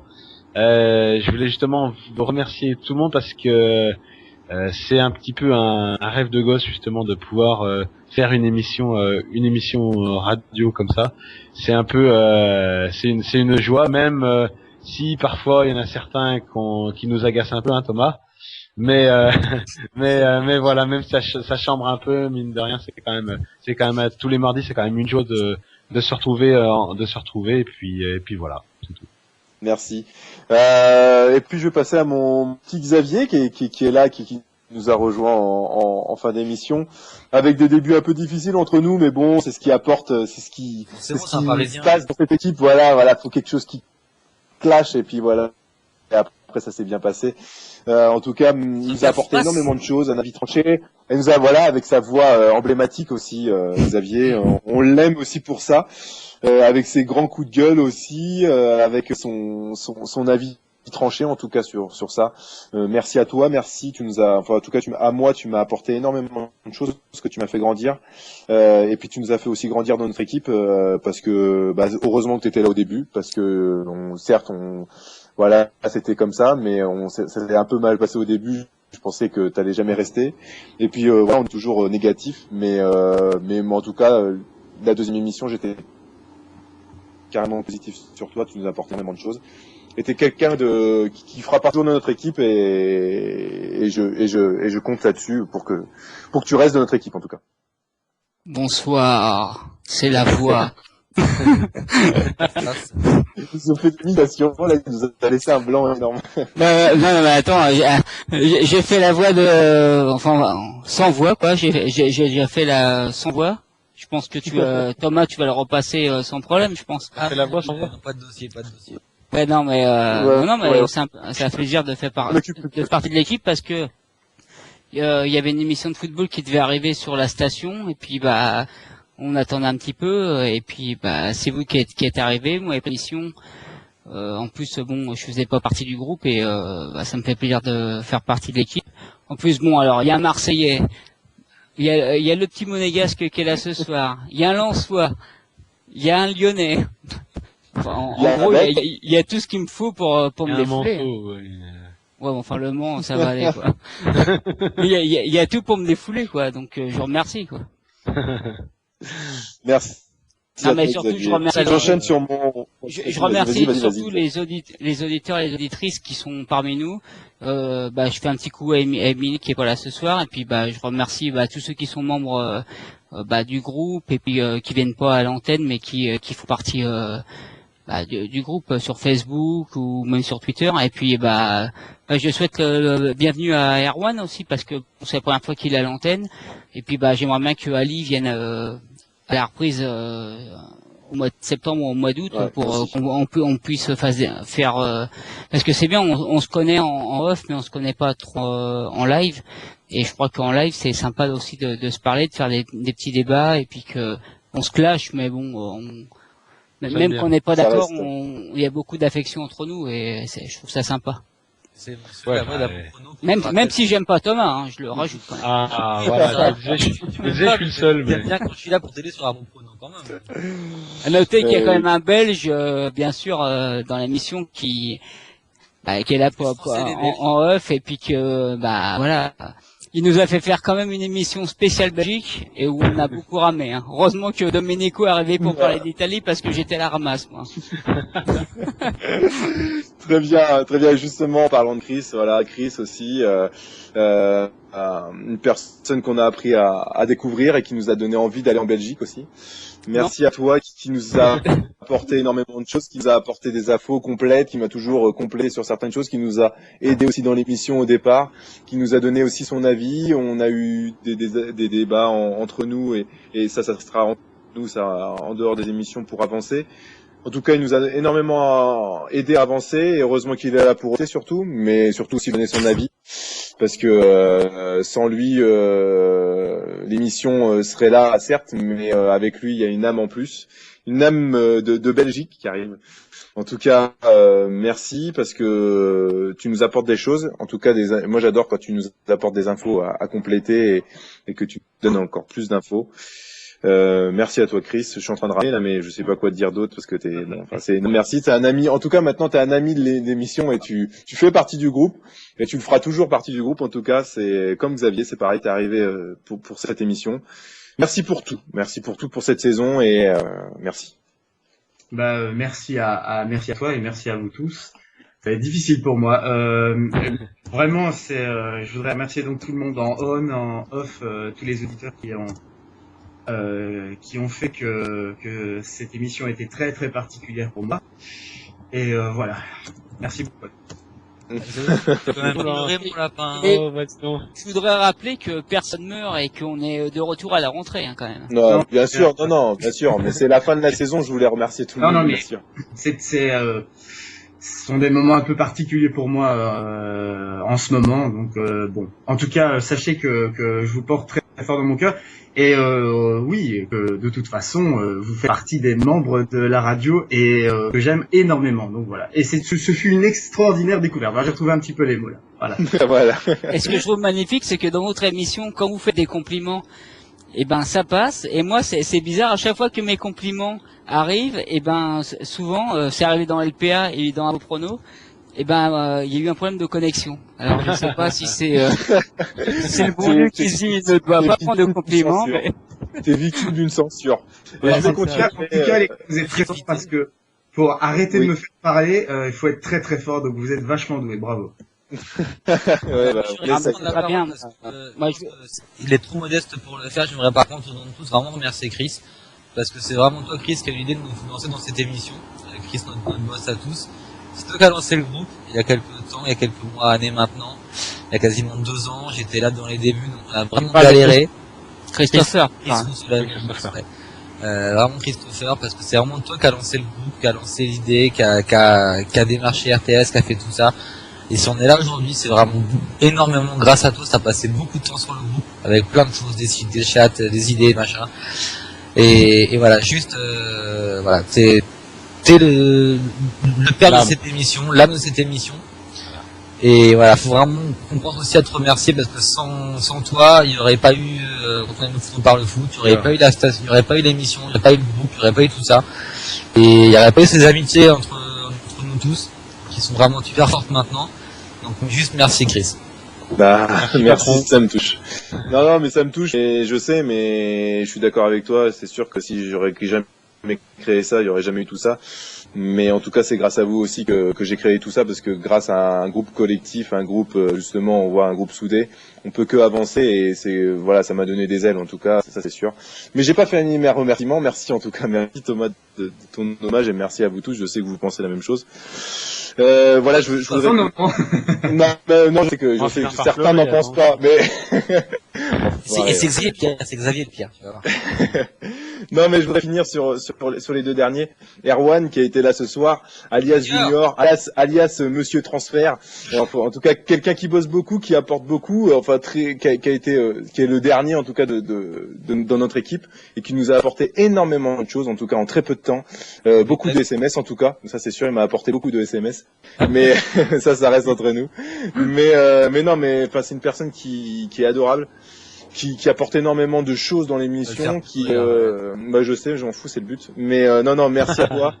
Non, je suis méchant. Non, merci, non, mais parce que il bosse vraiment, franchement, il bosse vraiment et quand il demande quelque chose, il le fait vraiment jusqu'au bout.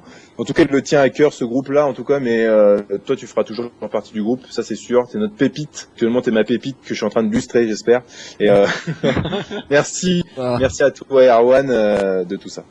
La première fois qu'on s'est parlé, c'était un lundi soir, et c'était la émission avec Éloi. Donc faudra. Tu vois, il a tout. Excellent. Mais par contre, Erwan, ouais. Supporter de la SM, t'as 15 ans? Ouais, 15. Bien. Le 17 juillet. J'ai une question. Pourquoi? Vas-y. Pourquoi il n'y a pas de supporter? Non, pourquoi t'es supporter de Monaco? Bah, 2004. Pourquoi? Dis-moi un test. Donc vous en parlerez fait. Ouais, et surtout, il y en a qui sont pour Lens, hein. Alors, ouais, voilà, tout à fait. Juste, attends, oui, vas-y Thomas, mais je vais juste finir avec la dernière personne et après, au pire, t'enchaînes. Oui, parce que je voudrais juste dire merci dans les conditions où elle est actuellement à Émilie de nous avoir rejoint ce soir, parce que je sais qu'elle est très mal, et pourtant, elle est à nous rejoindre à l'instant. Elle n'est pas encore arrivée. Elle n'est pas encore arrivée, c'est pour ça, donc, si, elle est là. Ah, si, elle est là, bah, son ordinateur, ça marche pas. Oui, on n'a pas de femme dans ton équipe, on a compris. Déjà, moi, tu me refuses. Te parler est entré dans une cadre, j'ai dit. Ouais, voilà, ça y est. Là, c'est énorme. Moi, Émilie, j'avais pas vu que tu étais sur Roland. Je sais pas si ça déconne. En tout cas, il y a de l'écho. Voilà, merci Émilie d'être venue. Je sais que t'es bien. En tout cas, voilà, je tiens à te remercier pour tout ce que tu as fait. Surtout pour tout ce que tu as amené. Il y a énormément de choses, ta touche, et puis surtout la mobilette atomique. Puis plein d'autres choses aussi, hein, mais ça reste entre eux. Voilà, merci. La nouvelle boss du coup. Alors, elle sait plus quoi dire. Non, je suis pas très en phase, mais merci à vous et vraiment c'est une belle aventure et j'espère que ça continuera longtemps. Merci toi, mais c'est surtout à toi. Beaucoup de choses. La touche, faut toujours une touche féminine dans une émission. Ouais. C'est pour ça que je suis là. Une touche féminine, c'est un homme ou fille en fait dans le foot. Elle connaît faire et. Bon bah alors je peux partir. Alors, non, jamais. Non, je suis désolé Xavier, mais je peux regarder Émilie. Hein. Moi c'est pareil, par rapport à vous tous, je préfère la garder elle aussi, pas de problème. On va commencer à se battre. Voilà, et pour finir aussi, la dernière personne qui n'est pas là ce soir, qui apporte lui aussi énormément de choses, une connaissance, une envie, c'est Julien, qui a fait que 2 émissions et qui a apporté beaucoup de choses. Merci à lui, qui est là aussi depuis le début aussi, hein. Voilà, sa connaissance au foot anglais, bientôt faire des choses avec lui. Merci à tout le monde. Mais voilà, simplement merci à tous et puis surtout voilà, on se retrouve le 31 juillet dans Quand on aime le foot, on parle foot. Valentir partiu, pé esquerdo, uma bomba! Gol!